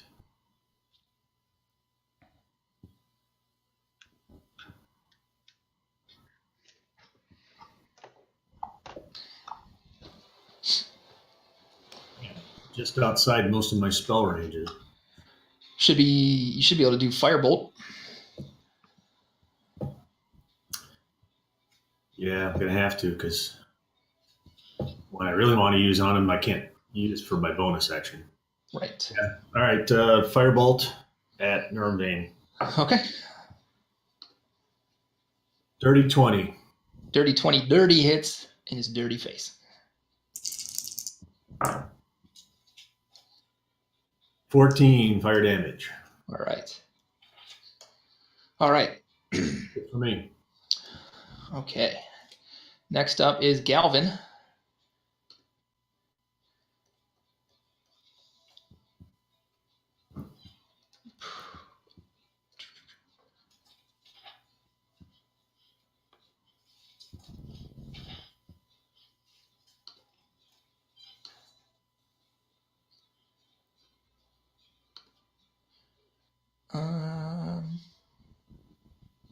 Yeah, okay. He's gonna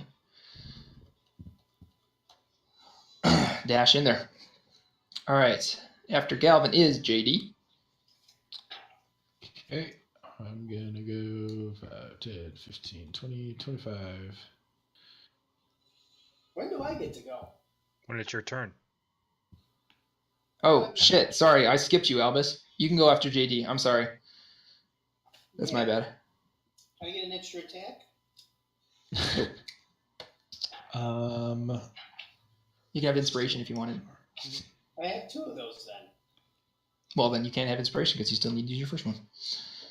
I'm going to dash. Okay. So I'm there. And you still have a bonus when you dash? Yes. Okay.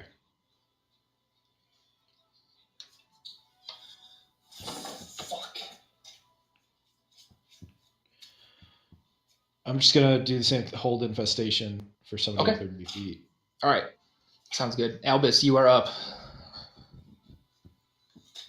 The problem with my spells is they don't go far enough. Then I have to go. Well, you guys didn't know you were going to be fighting in 3 shopping malls glued together. This is why I wanted the broom. What, how much do I get to move? 30 feet. I'm the Indiana.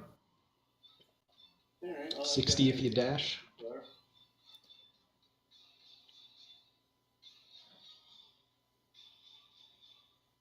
That doesn't look right. You must not have it set to snap to center. What's that? We're just looking. Your ruler was measuring in like tenths of feet.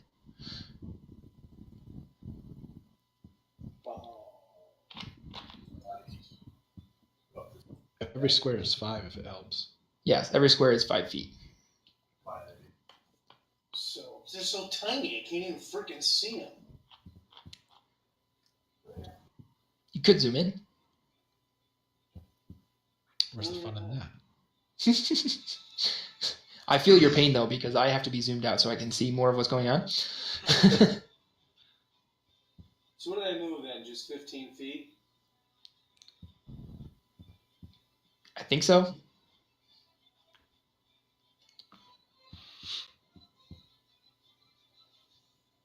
I guess I'll move here.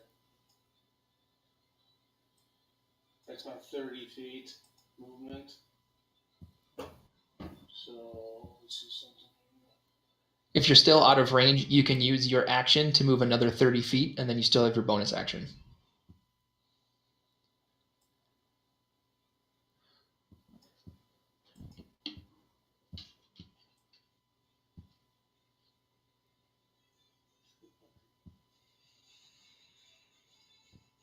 Okay, so I guess I'll move another 30 feet is...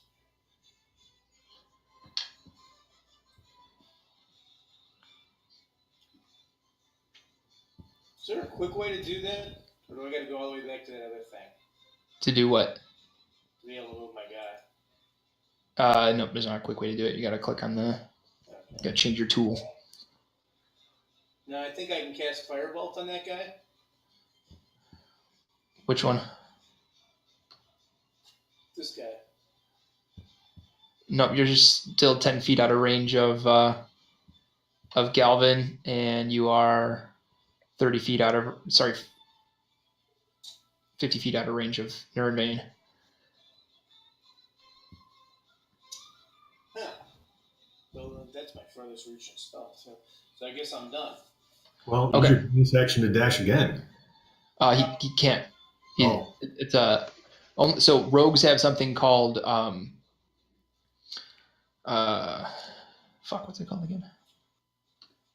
Cunning action. And with a cunning action, a rogue can use a bonus action to dash, disengage, or hide, which is why Lucian was able to go 90 feet because he was able to dash twice. All right, sorry. So after JD is Severin, who's still going to take the dodge action. The Red Wizards. All right. So 5 of them are able to concentrate on their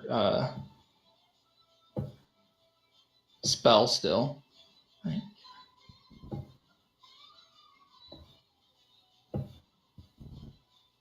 Yeah. Oh, I moved one from the wrong one. Oops. And a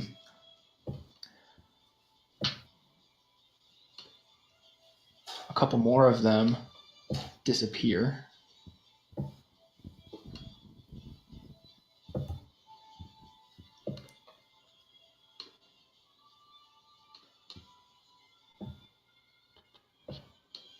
Okay. All right. And then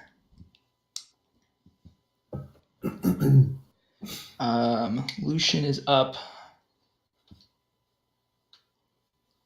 He's going to 5, 10, 15, 20, 25 to engage with that guy.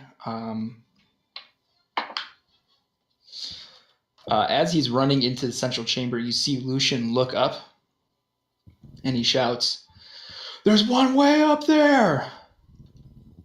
And then he goes into fighting against this guy. He is going to use his martial adept feat to feint on his attack. He's going to pass out? So he rolls that with advantage. Reroll that one because I was cocked. Okay. So he hits. So that's going to be 2d6 from the sword and 2d6 from the sneak attack. 10, 17, 23 damage.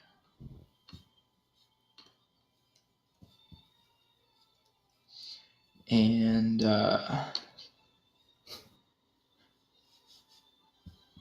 he's going to use his short sword of wounding's ability to make Galvin take necrotic damage next time on his turn. Then he's going to attack him again. That will hit. 2d6 damage. So that's 12 more damage. And that's going to do it for Lucian. Wrath Modar is up. Gotta go.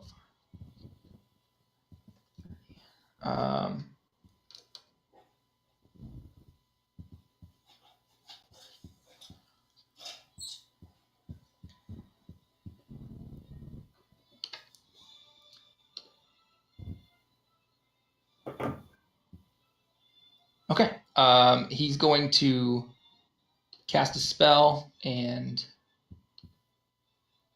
also disappear. And then you see a firebolt come out of nowhere and hit Perry. Was there a point of origin for the firebolt? It looks like the last place you saw Wrath Modar.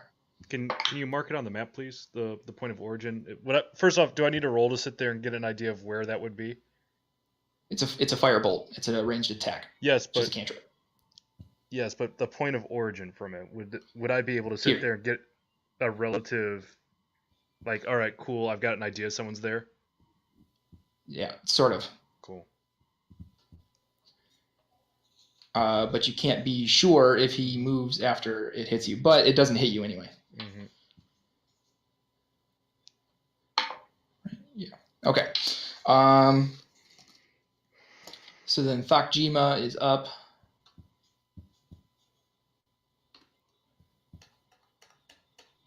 He's going to cast Hunter's Mark on Nurenvain.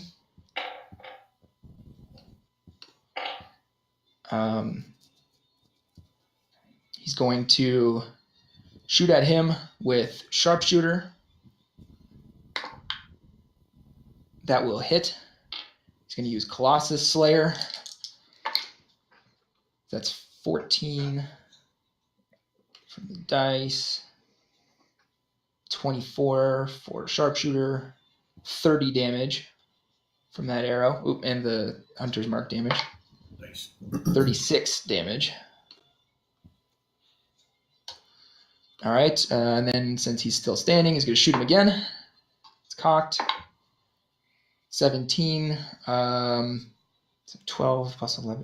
That hits. So that's going to be the Sharpshooter and Hunter's Mark. So that's 18, 24 more damage. All right, that ends Thakjima's turn. Next up is Nurenvain. He's going to 5, 10, 15, 20, 25, 30. He's going to make an attempt at attacking Darius.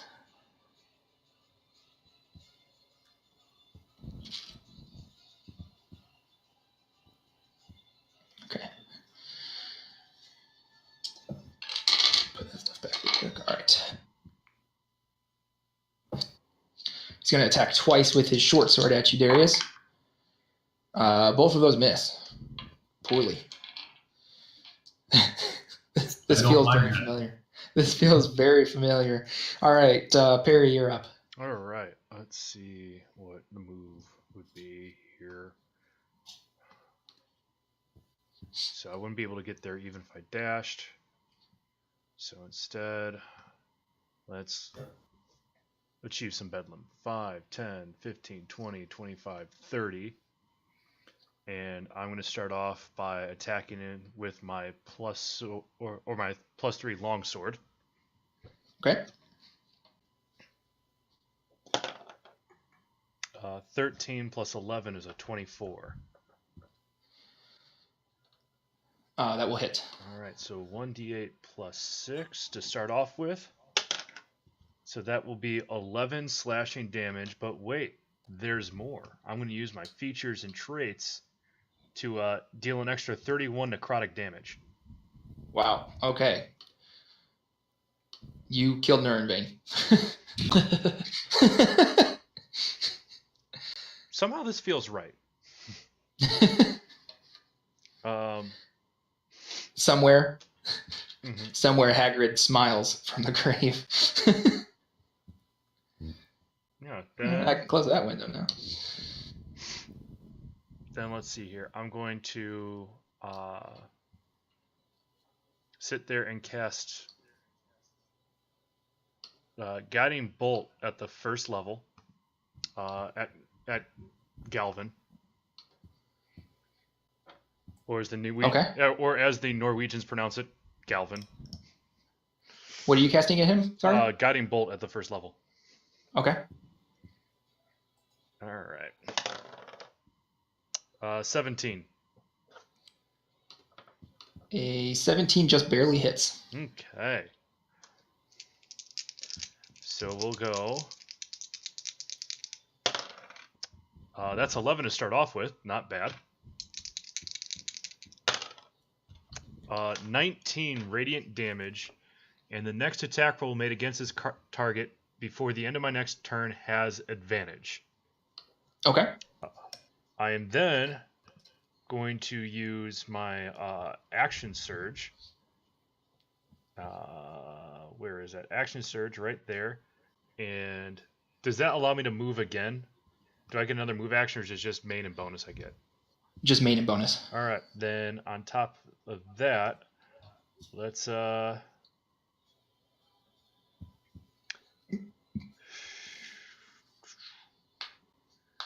going to cast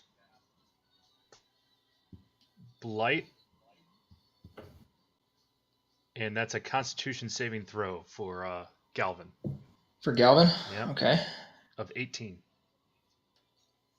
Ooh. He rolled it in a natural 16 plus 2, 18. Then he meets, so that's half damage. Okay. There's 11 to start off with. Another 13, so 24. Rolling really well so far. 34. And 34 plus 9 would be 43. That'd be 22 necrotic damage. All right. Actually, be 21. From 40. Yeah, you're right. And then if you target a plant, creature... Nope, never mind. The comma there would make that make a lot more sense. Oxford commas are important. Yes. And then as my bonus, I'm going to sit there and cast Toll the Dead, Wisdom saving throw of 18 to Galvin. Fail. All right. So that's going to be 3d12. I've always wanted to roll a d12. This is exciting, guys. That's 10 or 9 plus 4, 13 to start off with. 19 necrotic damage. All right. Darius, you are up.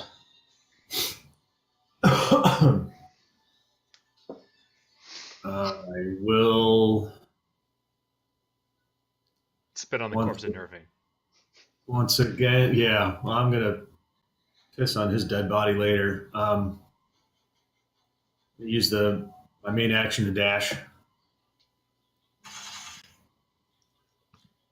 Okay. Here. Actually, Okay. no. I'm gonna. That's 40. That's 30 right there. Let me do this again. 30. Yeah. Okay. So no, I'm gonna use my just my regular movement, and then I'm going to cast. From where you were standing before, I'm measuring 60 feet to where you are. I thought that was so. These are not 5. These are 10. The big ones are 10. The little ones are 5. I don't see any little ones. So okay. If so you that zoom in closer, you'll see that there's divisions within the bigger ones. Okay. So then using dash to get to there, Okay. I will cast Lightning Lure. Okay. And it's a strength saving throw. This would be a 17. Okay. Natural 1. All right. So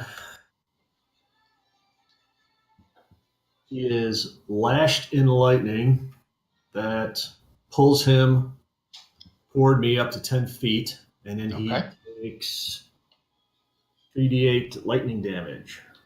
Okay.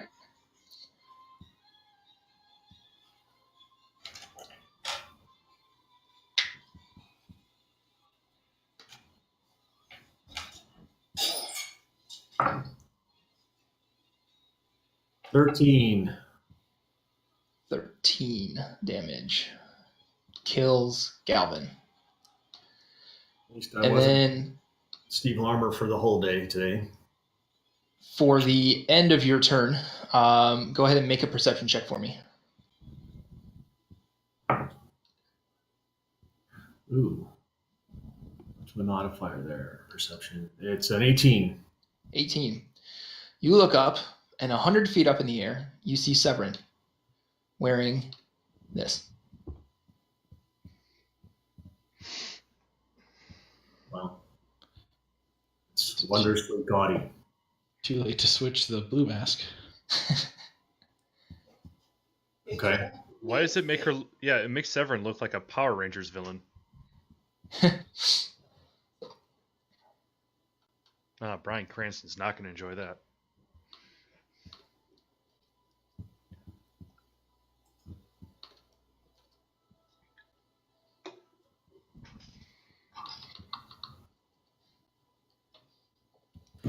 All right. Well, I can't do anything about old Sebi there, so my turn's over.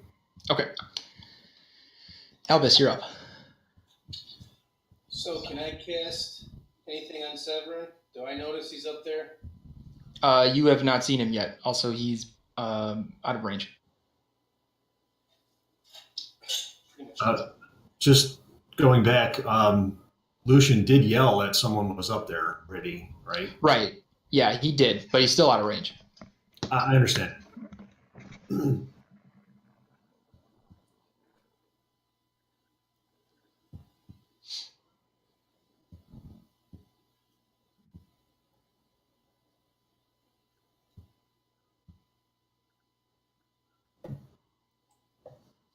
So other than Severin, how many more wizards are still left in the chamber?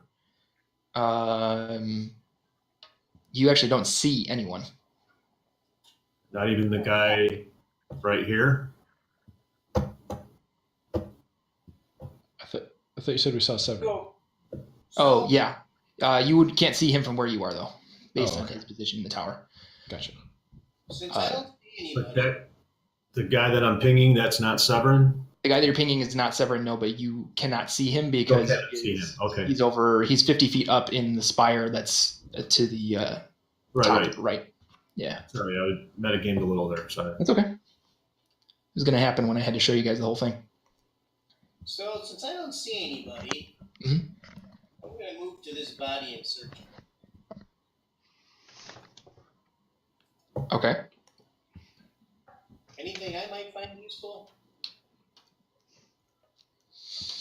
I got to pull him back up.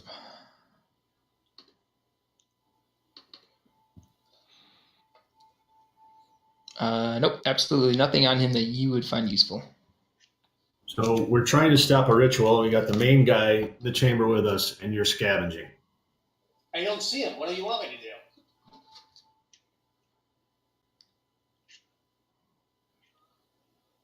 Yeah, you don't see anything on him that would be of use. And we don't know of anything involved in this other than the mask. Correct. Yeah. So, I still don't see any bad guys. Can I do anything? No, you don't see anyone. You can Well, look now I'm at a around. loss. Look for cool places to go. I don't know. So yeah, I guess I'm done with my turn right now. Okay. This guy's dead. JD, you're up. And I know that you said Lucian shouted something about there being somebody here. Okay. Yeah. So I'm just gonna run until I can maybe see something. And it does look like these squares are 10 feet, by the way. Yeah, the big ones are 10 feet, the little ones are 5. No, like the little ones appear to be 5. Or 10, sorry. Like from here to here. Oh, interesting. That's very strange. So I am dashing to there. And can I see anything at all? No. Can I see like a platform or anything up above? No. So most of what you see right now is that whirl of a kaleidoscopic whirl of arcane energy. Okay. I'm going to ready fairy fire to blast on whatever shows up. Okay. Within 60 feet of me. Yeah. Let's see.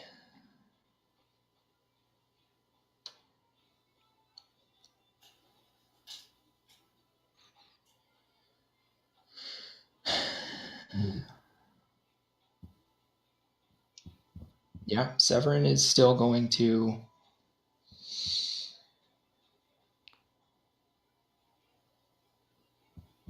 Yeah, doesn't have anything he can do other than take the dodge action again. Continue to cook the spell. Red wizards. You don't see them. Lucian is up. He's going to run in this direction, which was the last direction he saw the wizard in. And then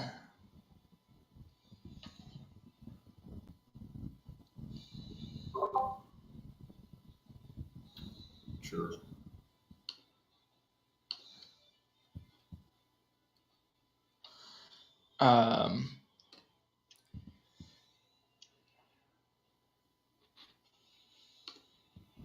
sorry, I need to. Okay. So then Lucian needs to make a dexterity saving throw against a fireball spell.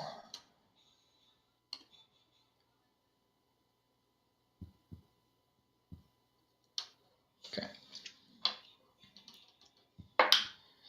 That is a 14, which fails. But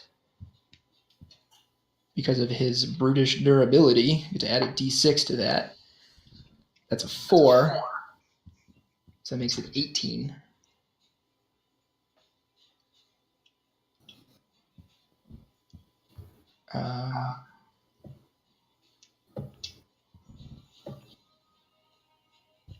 Which passes. Okay. I forgot I need to roll that d6 with those saving throws. Okay. So then the fireball spell.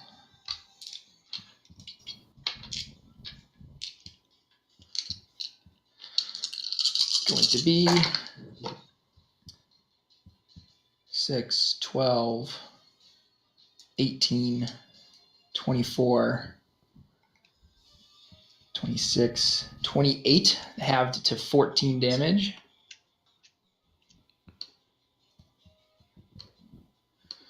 All right. And then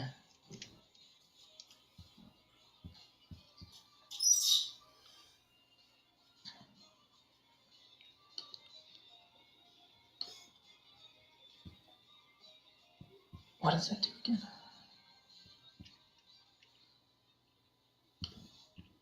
I need to look this up really quick because I forgot about it.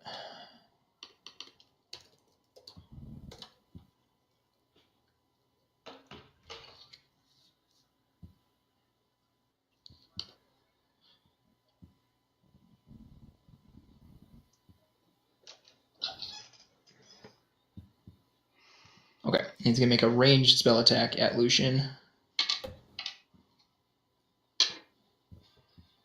Get his fucking dice. All right, ranged spell attack. That misses. All right. Then it is Thokjima's turn. Scott, I totally forgot that I was going to have you control Thokjima. Did you want to start doing that? It's cool. I think you got it. Okay. Thokjima, hearing that there is someone up there.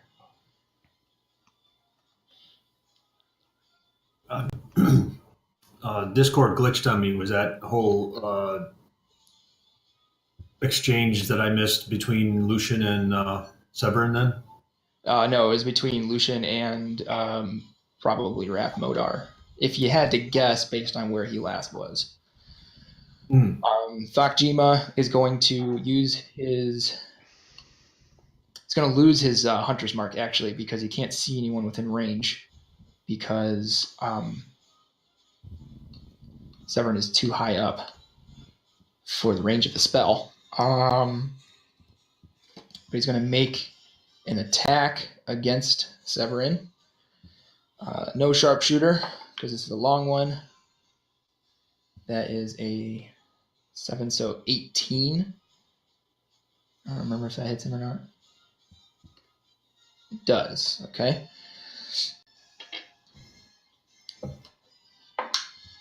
And that is for 8 damage. And then he's going to fire again. This time with sharpshooter, try to do a little more damage. That will hit. So that's going to be 17 damage. And Colossus Slayer too. He would have used that. So 5 more. Okay. That brings us to Coxie. All right, let's start off with advancing forward 5, 10, 15, 20, 25, 30. And You now see Severin floating up there at the top of the chamber. sweet. Now let's see what range spells I can do.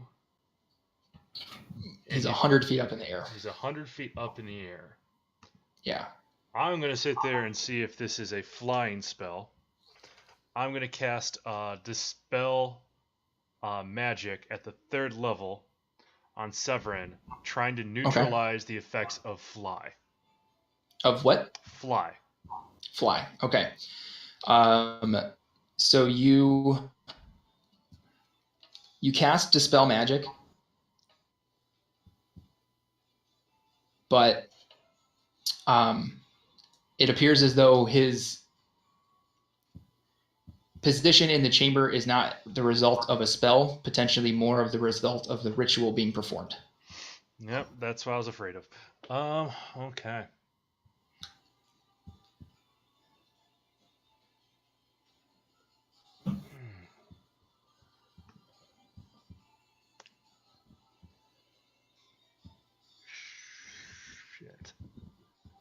Shit. This is not what I wanted to hear. Alright, then you know what? Let's Guiding Bolt his ass. Okay.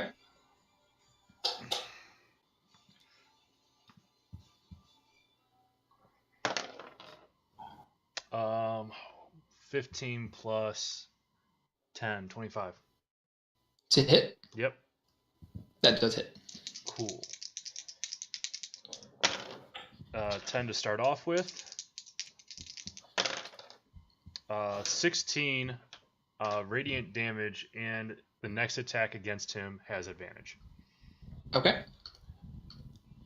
All right. Which, before I end, I'll go to everybody's like, kill him, kill him, kill him, kill him! All right. Darius, you are up.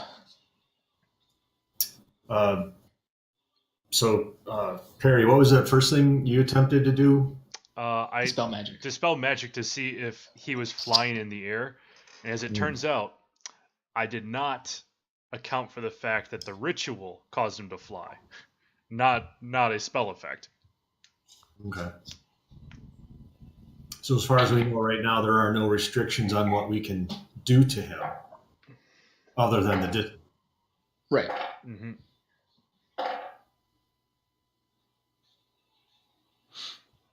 All right. So I can see him, so he's within my range.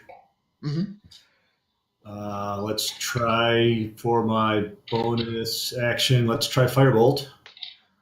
Okay. I want to point one thing out. If you're planning on using your bonus action for Firebolt and your action for your hand crossbow, your first attack against Severin is going to have advantage because of Perry's Guiding Bolt. So if you were planning to use the hand crossbow, which would be a disadvantage because of the range, the advantage from Guiding Bolt would mitigate that. It would be a straight roll. Well, I didn't realize it was the next attack against him, period, not just Perry's next attack against him. Yeah, No. it's the next attack period. Literally the next attack. Okay. Well, then I am going to go straight for the throat. And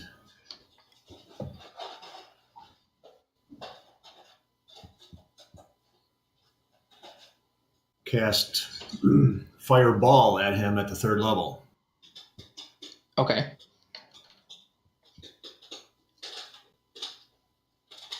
So I get to do this with advantage? Yeah. Or he doesn't, he actually has disadvantage because it's a saving throw. If it's a saving throw, then it doesn't change anything. Advantage only affects to hit rolls. Ah.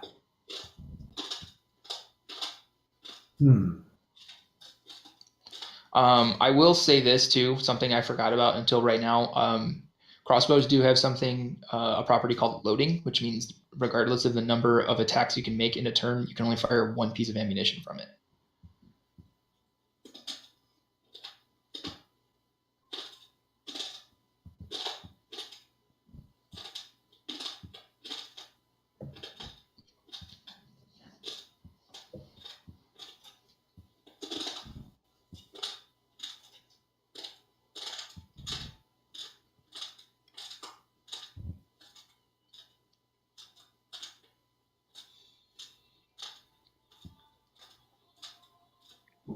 Well, crap. I don't know what I want to do.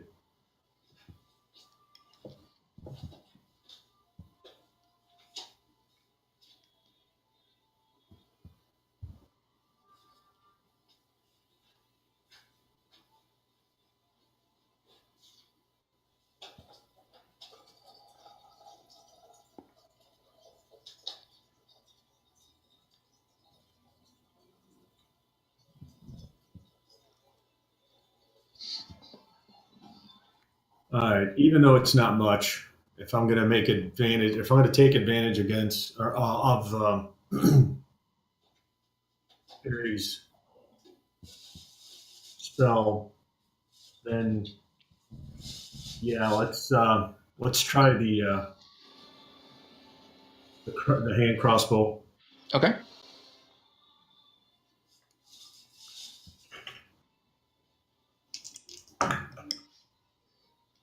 Wow, an 18 and a 16. All right, that will hit. Yeah, I don't even have to have my modifier. Right.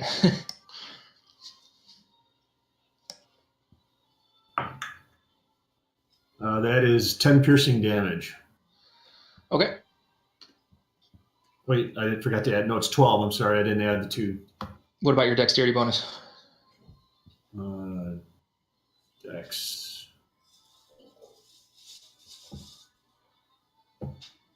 4.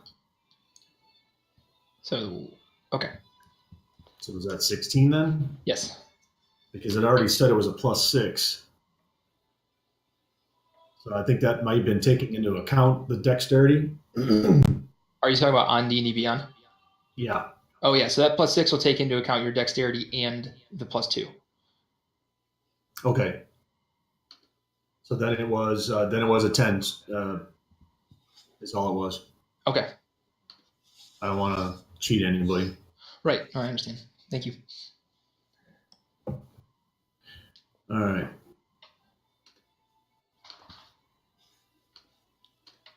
So that had to be my main action, right?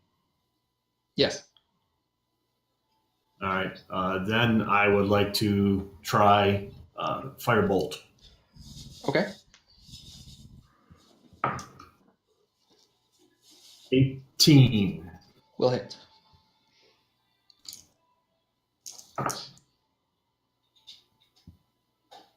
$11 fire damage. All right. That's it for me. I want to echo Perry's. Fix it. Yeah, his sentiment. Kill him.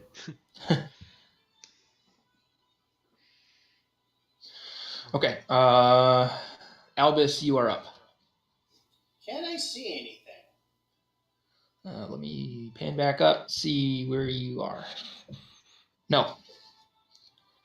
You're not deep enough into the chamber to see up the central spire to see Severin, and everyone else is currently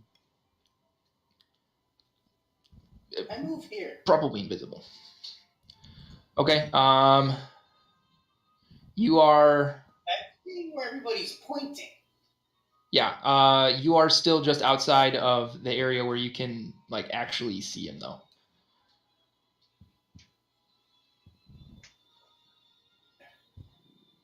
So, okay. If I move one more time, do I get to attack? You'd have a bonus action. Fine. Where do I go that I can see this guy? Because I'm right next to these guys, and they seem to be able to attack. Anywhere in this...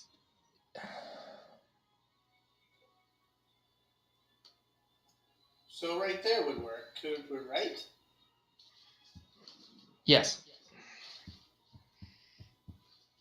I mean, I believe I'm right next to Darius, and he Yeah, I said yes. No. I'm shooting firebolts. Okay. I have a, what is that? 22. Hits.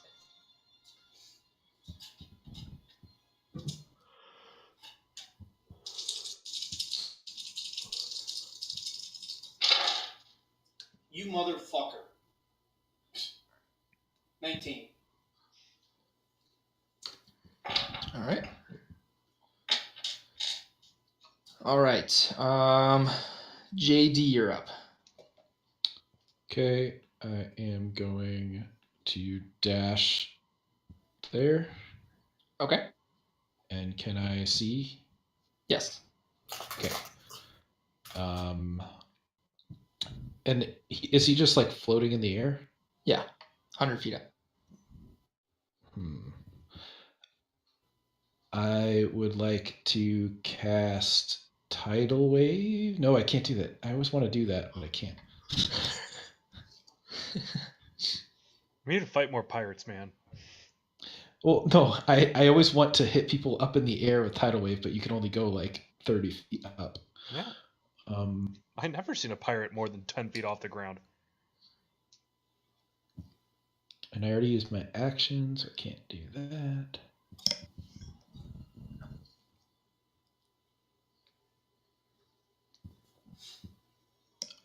But he's 100 feet up, so I kind of can't hit him with much.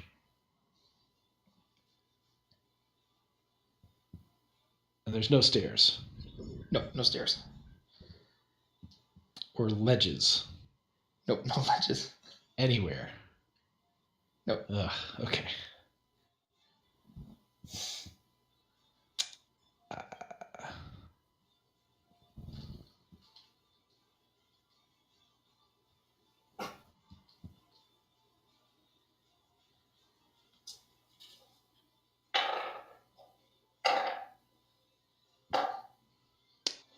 I'm just trying to see if I have anything that can reach that far.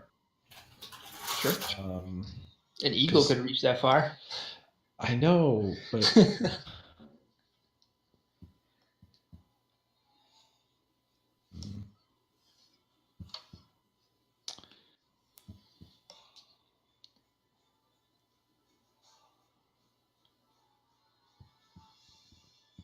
what is my Sierra cap?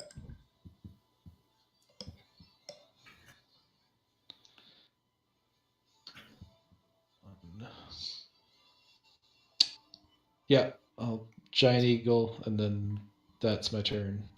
I just want to double check what type of action does it take to shape change or whatever it is that it's called. That's an action, so I can't do that either. All right, well, I'm just gonna use how far away is he? 70 feet.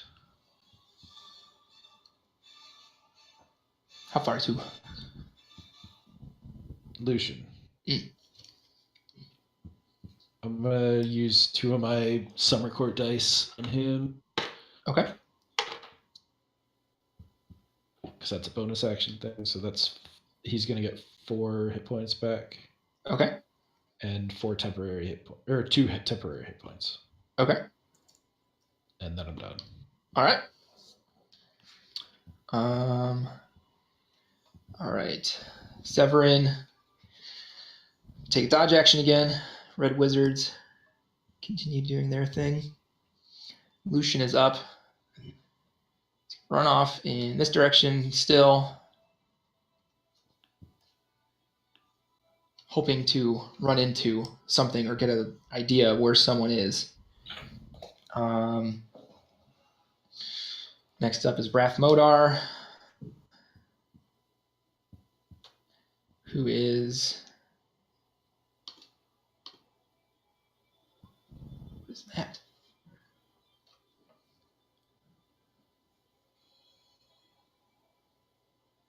Oh, okay. That's pretty crazy.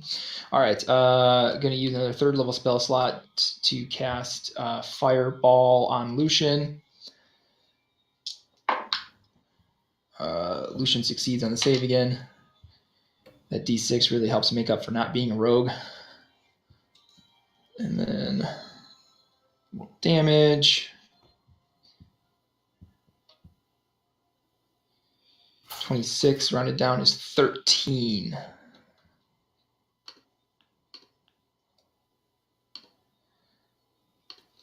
All right, and then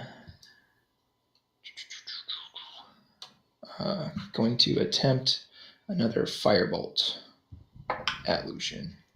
That one will hit.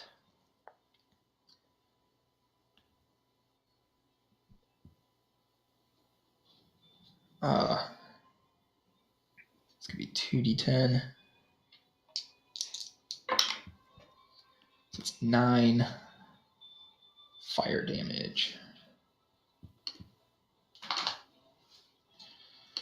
Okay.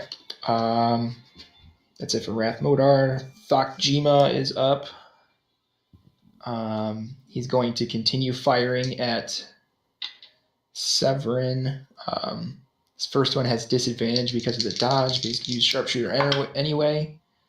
Neither of those was going to hit, even if he hadn't used Sharpshooter. Second shot, Sharpshooter still. That's also a miss. All right. That brings us to Dr. Cox. All right, let's go ahead and get the party going. How many people are up here by Severin?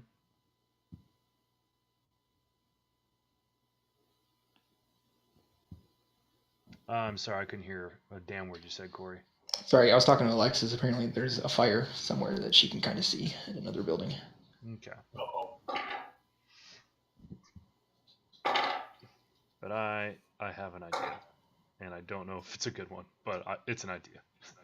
How many people are around Severin right now? None? None. It's just him up there? Yeah.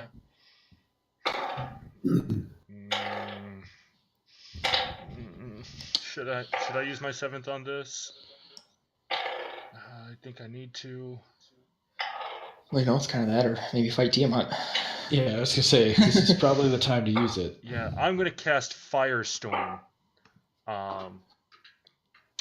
And what's gonna happen is I can do 10 10-foot cubes. Okay. And where on the map is Severin specifically, so I can get? If you scroll down and to the right, there is a small single chamber looking thing. This, and that's where he is. Is it this one right here? No, to the right of that. To the right of that. Here we go. All right. So, and is he at the very, very top of that spire? No, there's a little bit of space above him. Approximately how much?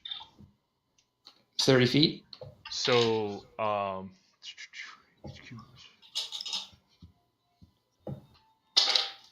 Is someone really bored and like rolling dice? I am. Could you do it on a carpet or something? Then I can't see all the ones I roll. All right. So here's what I'm going to do. I'm going to start off and see if the fire falls down on this. 30 feet above him. So the boxes, the boxes go 30 above, 20 above, 10 above at him. And then 10 below, 20 below, 30 below. And with that same logic, would that fire fall down on anybody standing with the party? Hang on, I'm trying to look at this. What's it called again? This is Firestorm. 2 words, I'm guessing. Yes.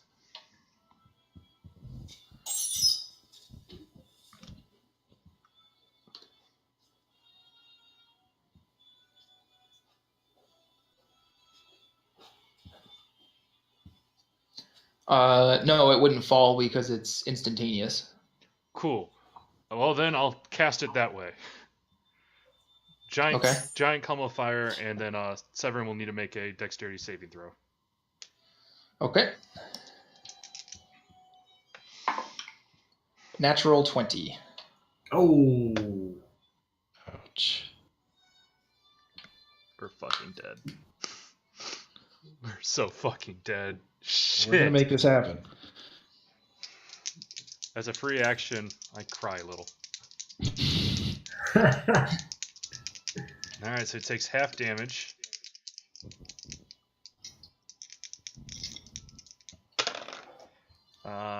It's 9 to start off with. Plus 17. So let me make sure I got this. So I've got 17, I've got 9, 14, 13. At least I'm rolling above average. And then last 2. I say it, and then it bites me in the ass. Shouldn't have said it. I know. Yeah. 15, 29, 38, 45, rounded down is 22 fire damage. All right.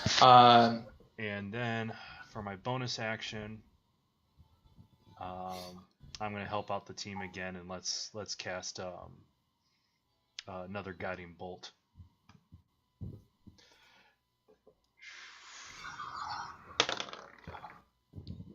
Natural 20. All right. Fuck you, you natural 20 motherfucker. That starts off with a 12, 2 6s. All right. And that's 3, so 15, 30 radiant damage.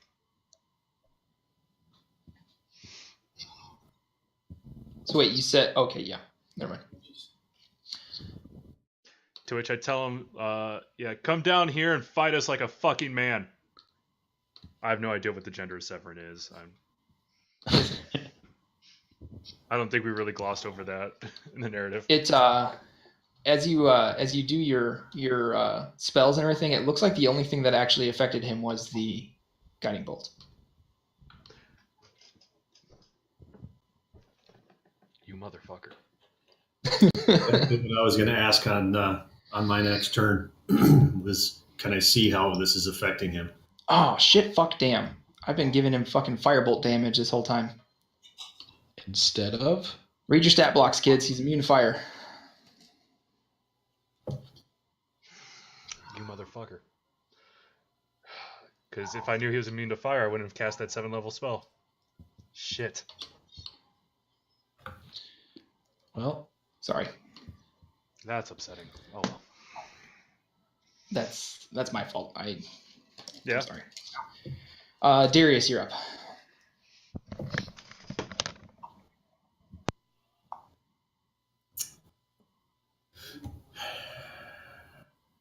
All right. Have I noticed Lucian apparently locked in combat with someone who I cannot see right now? Yeah, you have seen some spells hitting him that appear to be coming from somewhere within the alcove that he's running into.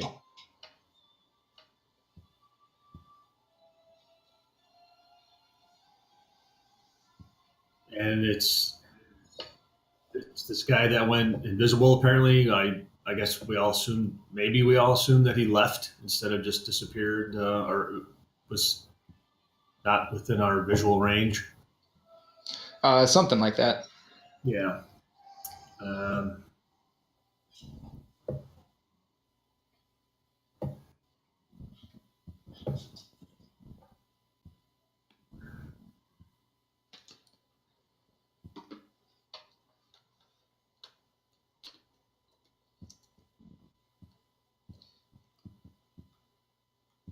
All right. I guess then that about the only thing that's gonna have any effect at all.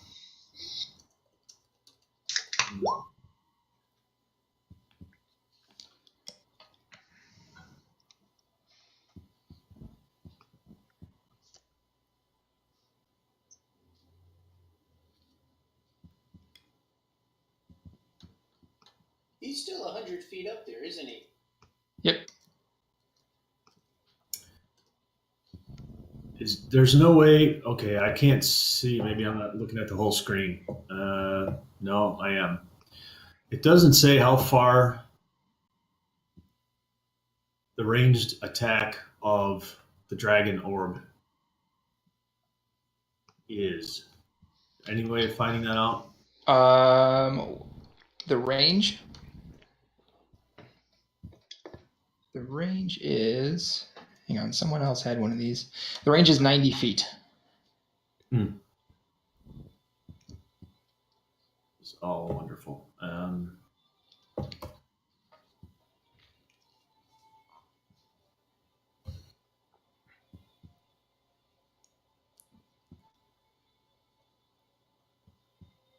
Well, I guess I'm gonna have to just try the hand crossbow against Severn again.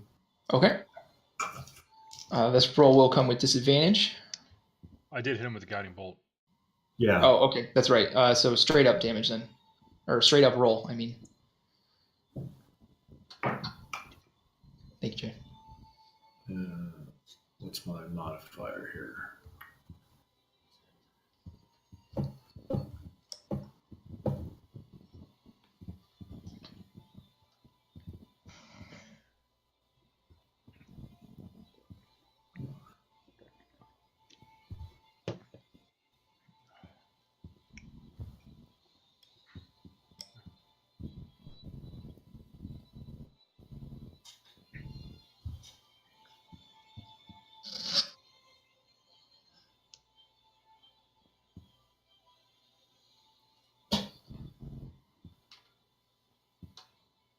All right, so I'm sorry, 18 to hit.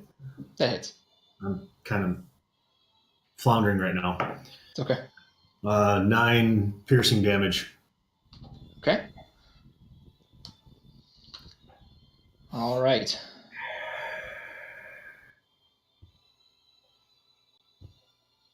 And I can't come up with anything else that I can do against him at that Okay. rate. All right. Albus, you're up.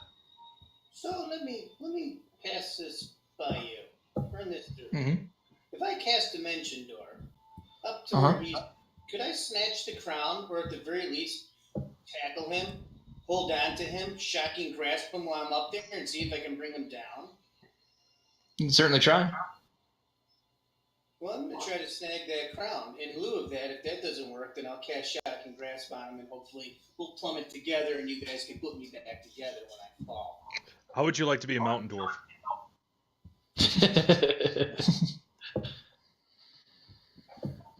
So that's what I do. So you cast Dimension Door? I do. Okay. How do you, like, what are you aiming for specifically? Are you aiming above him, right next to him? What are you aiming for? Behind him. Behind him? Yep, so that he doesn't see me coming. Like, And like above a little bit him? above and behind him. Okay. I would. All so right, you might give room to fall. I need you to make this will be a dexterity saving throw to see if once you get up there and gravity takes over, if you are able to reach out and snatch him in time to keep you from falling. Okay.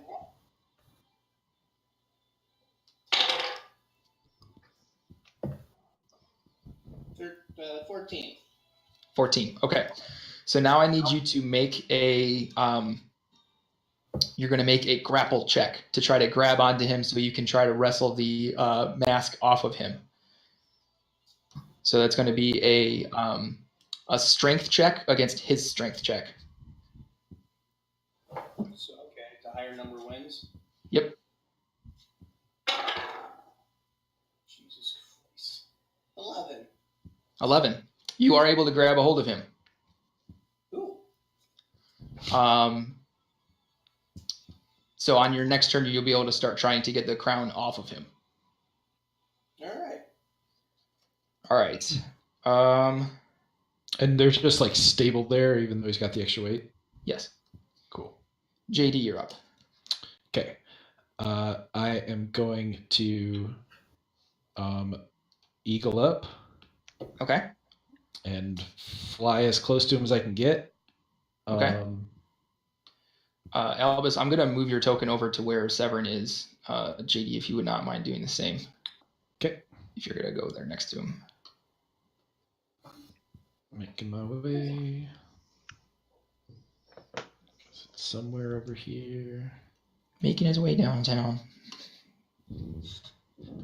I was thinking making my way through the world today.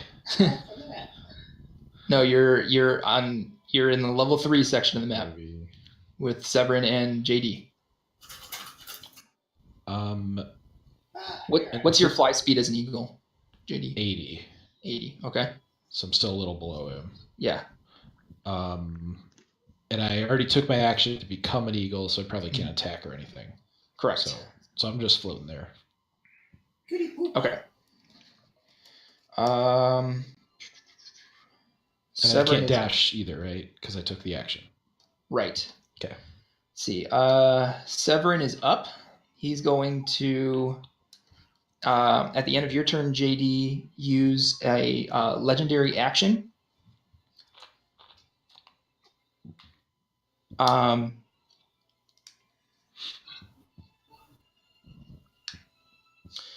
He's going to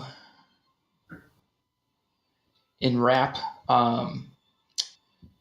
Albus in magical chains of fire and restrain you.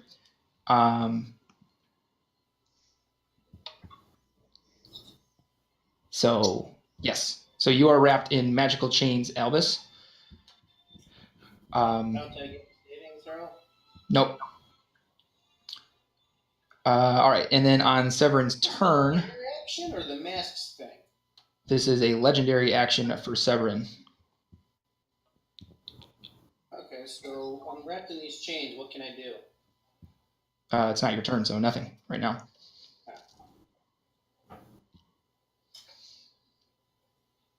Okay.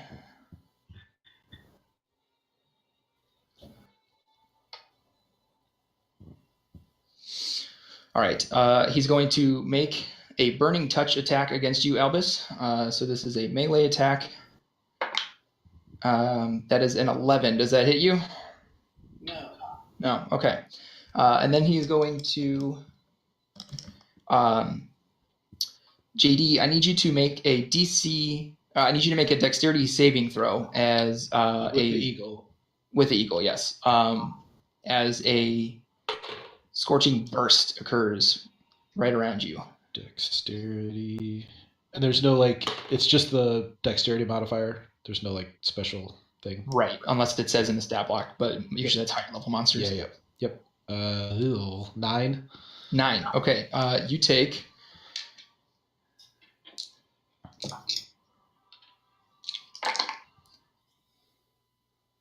You take 11 fire damage. Okay. And then that's going to end Severin's turn. The Red Wizards are going to continue to focus on the ritual. That brings us to Lucian.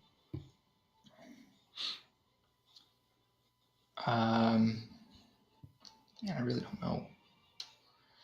So this has me in a tough spot, right? Because obviously I, the DM, can see where these creatures are, but Lucian has no idea where they are, and I don't really know how to resolve that. Does he know what was the last thing that one of them did? That we could see. Shot a firebolt at him. And that was from here? From the direction somewhere in front of him. So one would assume he would move towards that, right? Right, yeah. Okay. Let's see. Bear. Maybe with his hands out, just in case he hits something. Daggers out in case he hits something. He's going to dash and actually run into Rathmodar. So it was all straight line running. So then, since that was his cunning action to dash, he's going to make 2 strikes with his short sword of wounding. First one is a 24 to hit, which is going to hit. So he's going to take 2d6. Ooh, 2 6s. 18 piercing damage. Who's taking And this? Rathmodar, the one of invisible bonus wizard. workers. All right, so that's going to be a 15 to hit, which still hits. So another 2d6. That's 8, 14 more damage. And he's going to use the wounding thing on him. So next time it's Rathmodar's turn, he's going to take some extra damage from bleeding. All right. Lucian screams, "I've got one over here!" Not that that really means anything, but... Good old gotta Lucian the double-check. Daft Blade. All right.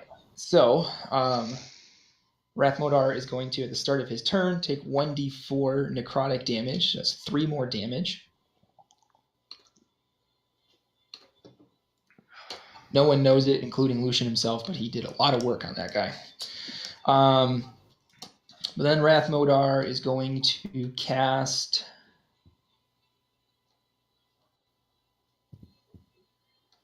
Shocking Grasp. Yeah, it's going to cast Shocking Grasp at Lucian. But it's going to miss. Right? Yeah, that's going to miss. He's going to use another first level spell slot to cast Magic Missile at the first level. So I'm just going to go ahead and do that here. So that's 8 force damage to Lucian.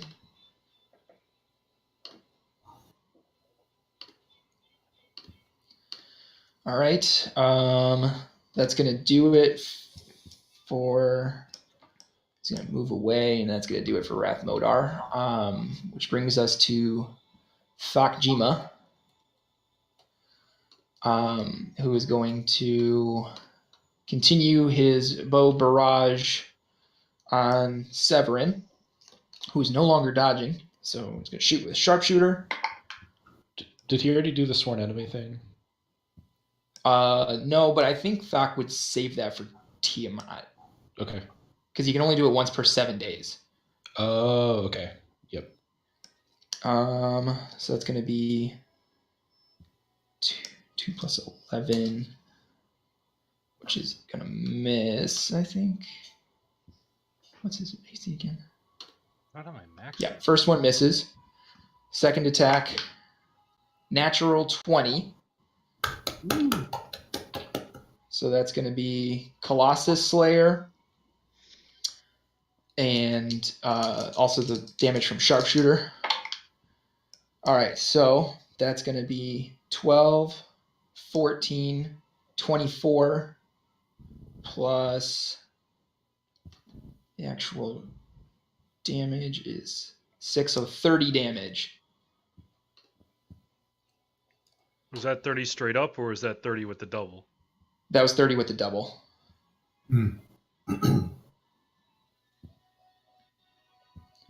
I rolled a 6 on the D8 for the Oath Bow and a 1, unfortunately, on the D8 for the Colossus Slayer. Still 30 more than he had. Yep. Yeah. 30 less than he now has.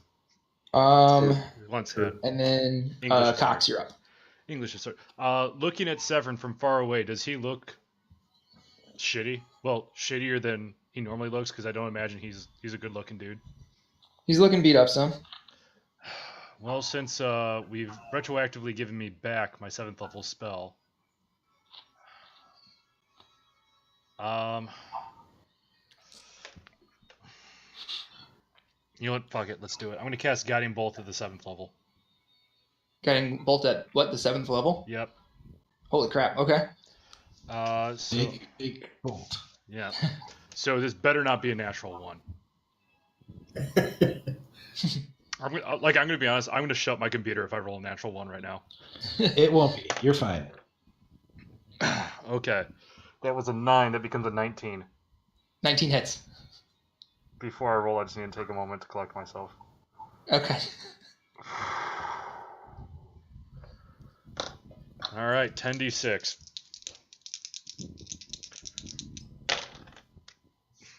8. 9. Center field 9. 9, 9, center field 9.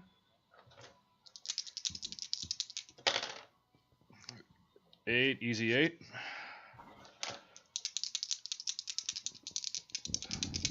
Big whammy, no craps. Big whammy, no craps. 7, 7 out 7. So there's 16, there's 24. That would be 33, 40 radiant damage. 40 radiant damage. Yep. And then I need to see what my cantrips can do. The only Severin one. dies. That was it? He's dead? Come again for Big Fudge? Severin's dead. He is still floating in the air. Alba's still floating, sort of grabbing him while also being held by chains of fire. He didn't disappear? Nope, it's not a concentration spell.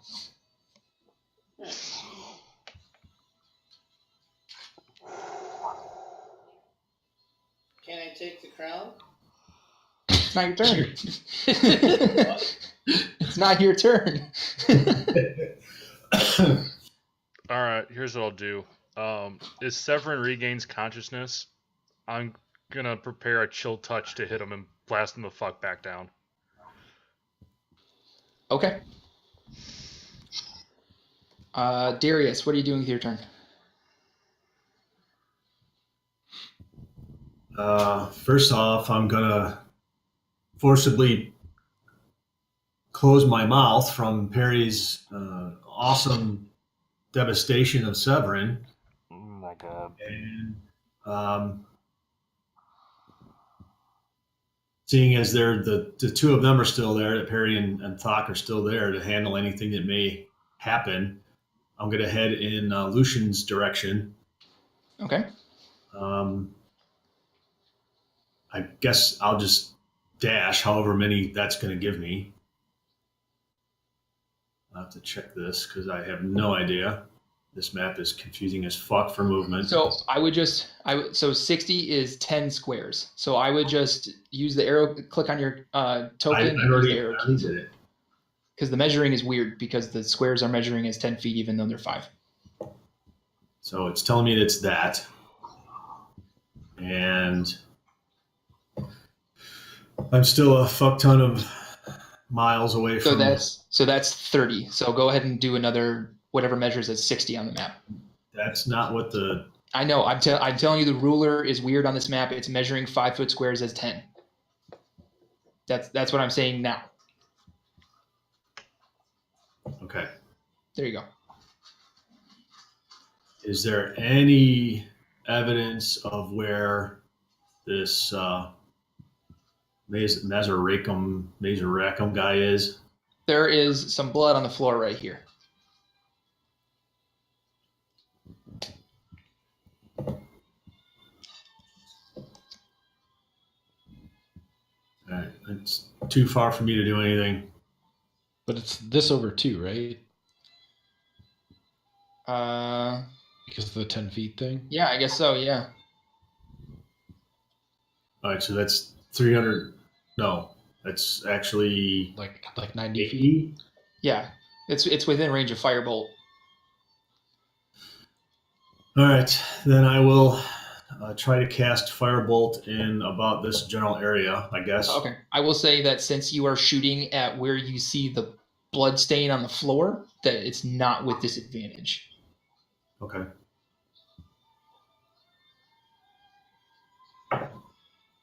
Oh.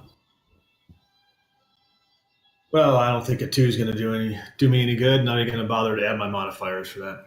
Okay. All right. Albus, you are up, and I need you to. So you're going to take some fire damage from the targets, or from the chains. I don't know why I said target.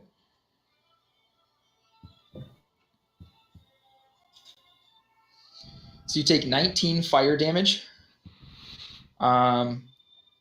And then I need you I need to actually look really quick and double check what restrained means, what that allows you to do, because you may not be able to try to grab the mask because of that.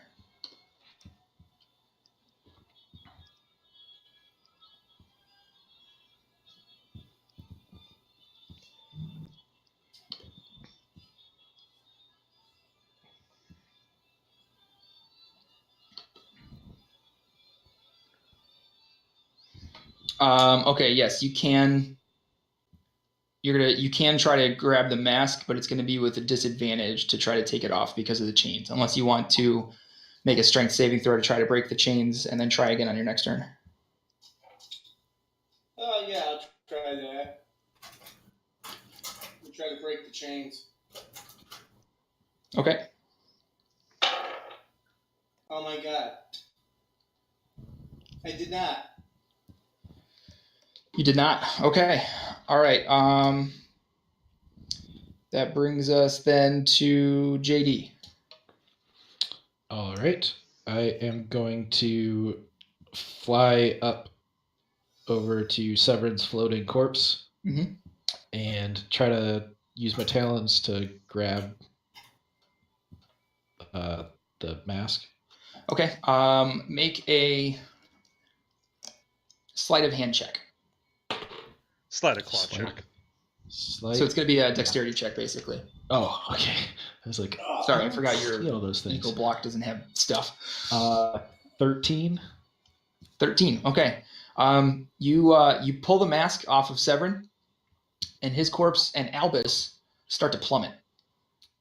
Thank you. Use his body as a cushion. Wait, no, I can't because I'm an eagle. I'm going to try to then swoop down and get them on my back if I can do that. It's a bold move, Cotton. Let's see if it pays off for him. So, if he took the helmet, the mask, did the chains disappear? No.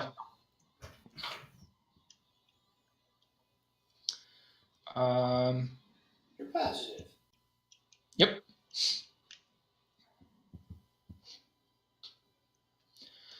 How much move speed do you have left? You've got like 60 feet, right? So, yeah, it would have been 20 to get to Severin, and then I've got 60 left. Okay, go ahead and make another dexterity check. This is to see if you can move quickly enough to get down there and catch them on your back. That is 18. 18. Yeah, you were trying to catch both of them? Because I assume they're connected, right? Sort of. They're really. Okay. Severin was just kind of floating there. Albus was kind of stuck in chains, like grabbing his cloak. Oh, I was mostly trying to catch Albus, but I thought they were kind of connected. Yeah, I think you'll kind of catch both. All right, so you've got both. Okay. And then that would be my turn. Okay. So, JD, at the end of your turn, having dropped your full move speed, the sort of whirling swirl of energy in the center of the chamber, which is sort of in this 50-foot area, all of a sudden, it's gone. I hope that's good. Is there a 5-headed dragon in its place? No. There could be a delay. Well, there may be an attempt at another ritual too, so. If it happened, would it look a little derpy? Like a 5-headed golden retriever? Guys, you stopped the Rise of Tiamat. What? Yes. The rise of Tiamat has been thwarted. Slowly around you, you hear the sounds of wizards' cursings and dimension door spells being used to exit the Temple of Tiamat. I want their heads to blow up and like colorful plumes of smoke to come out of their necks. Yes, yes. Can we Kingsman this shit? So, Can I didn't think we were to get through this today. But, okay, so basically we kind of like, the party like falls like exhausted. There's blood all over the place, and the camera sort of pans out through the roof of the Temple of Tiamat over the Well of Dragons. You see the armies of the cult. They're despondent over the ending of this this ritual. As the ritual starts to end, the Temple of Tiamat starts to crack and crumble. You guys scoop each other up and run out of the building as it falls into dust and dirt and pieces of shards and fragments of dragon bone as it falls down back into the caldera where once it was raised.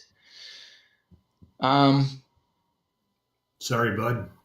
No. I forgot to breathe. The I'm chromatic sorry. dragons, you see them scattering back to their respective layers. Several of them swoop down towards the horde of the Dragon Queen and try to claim pieces of treasure or barrels bulging with gold and gems from the cult's horde. Furious at having their queen vanquished, the chromatic dragons might engage in sprees of destruction not seen in Faerun for centuries. Even victorious, the armies of good have paid a steep cost in the fight against Tiamat.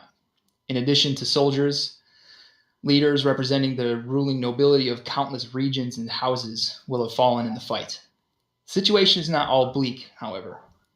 Stirring instances of generosity and cooperation stand out amid the darkness, and none of those will be greater than the legend of the adventurers. For generations, folk will look to the exploits and sacrifices of the heroes for inspiration as they rebuild and set their sights on greater days. Minstrels, bards, songs, stories, poems, prose, statues, plaques, showing the visages and names of Laven Druidwalker, the thoughtful, Hagrid, the stalwart, Cassius Hole, the rebuilder, Tony Pobar, the vanquisher, Crispin Vasilieri, the uplifting, John Dorian, doctor, friend, lover.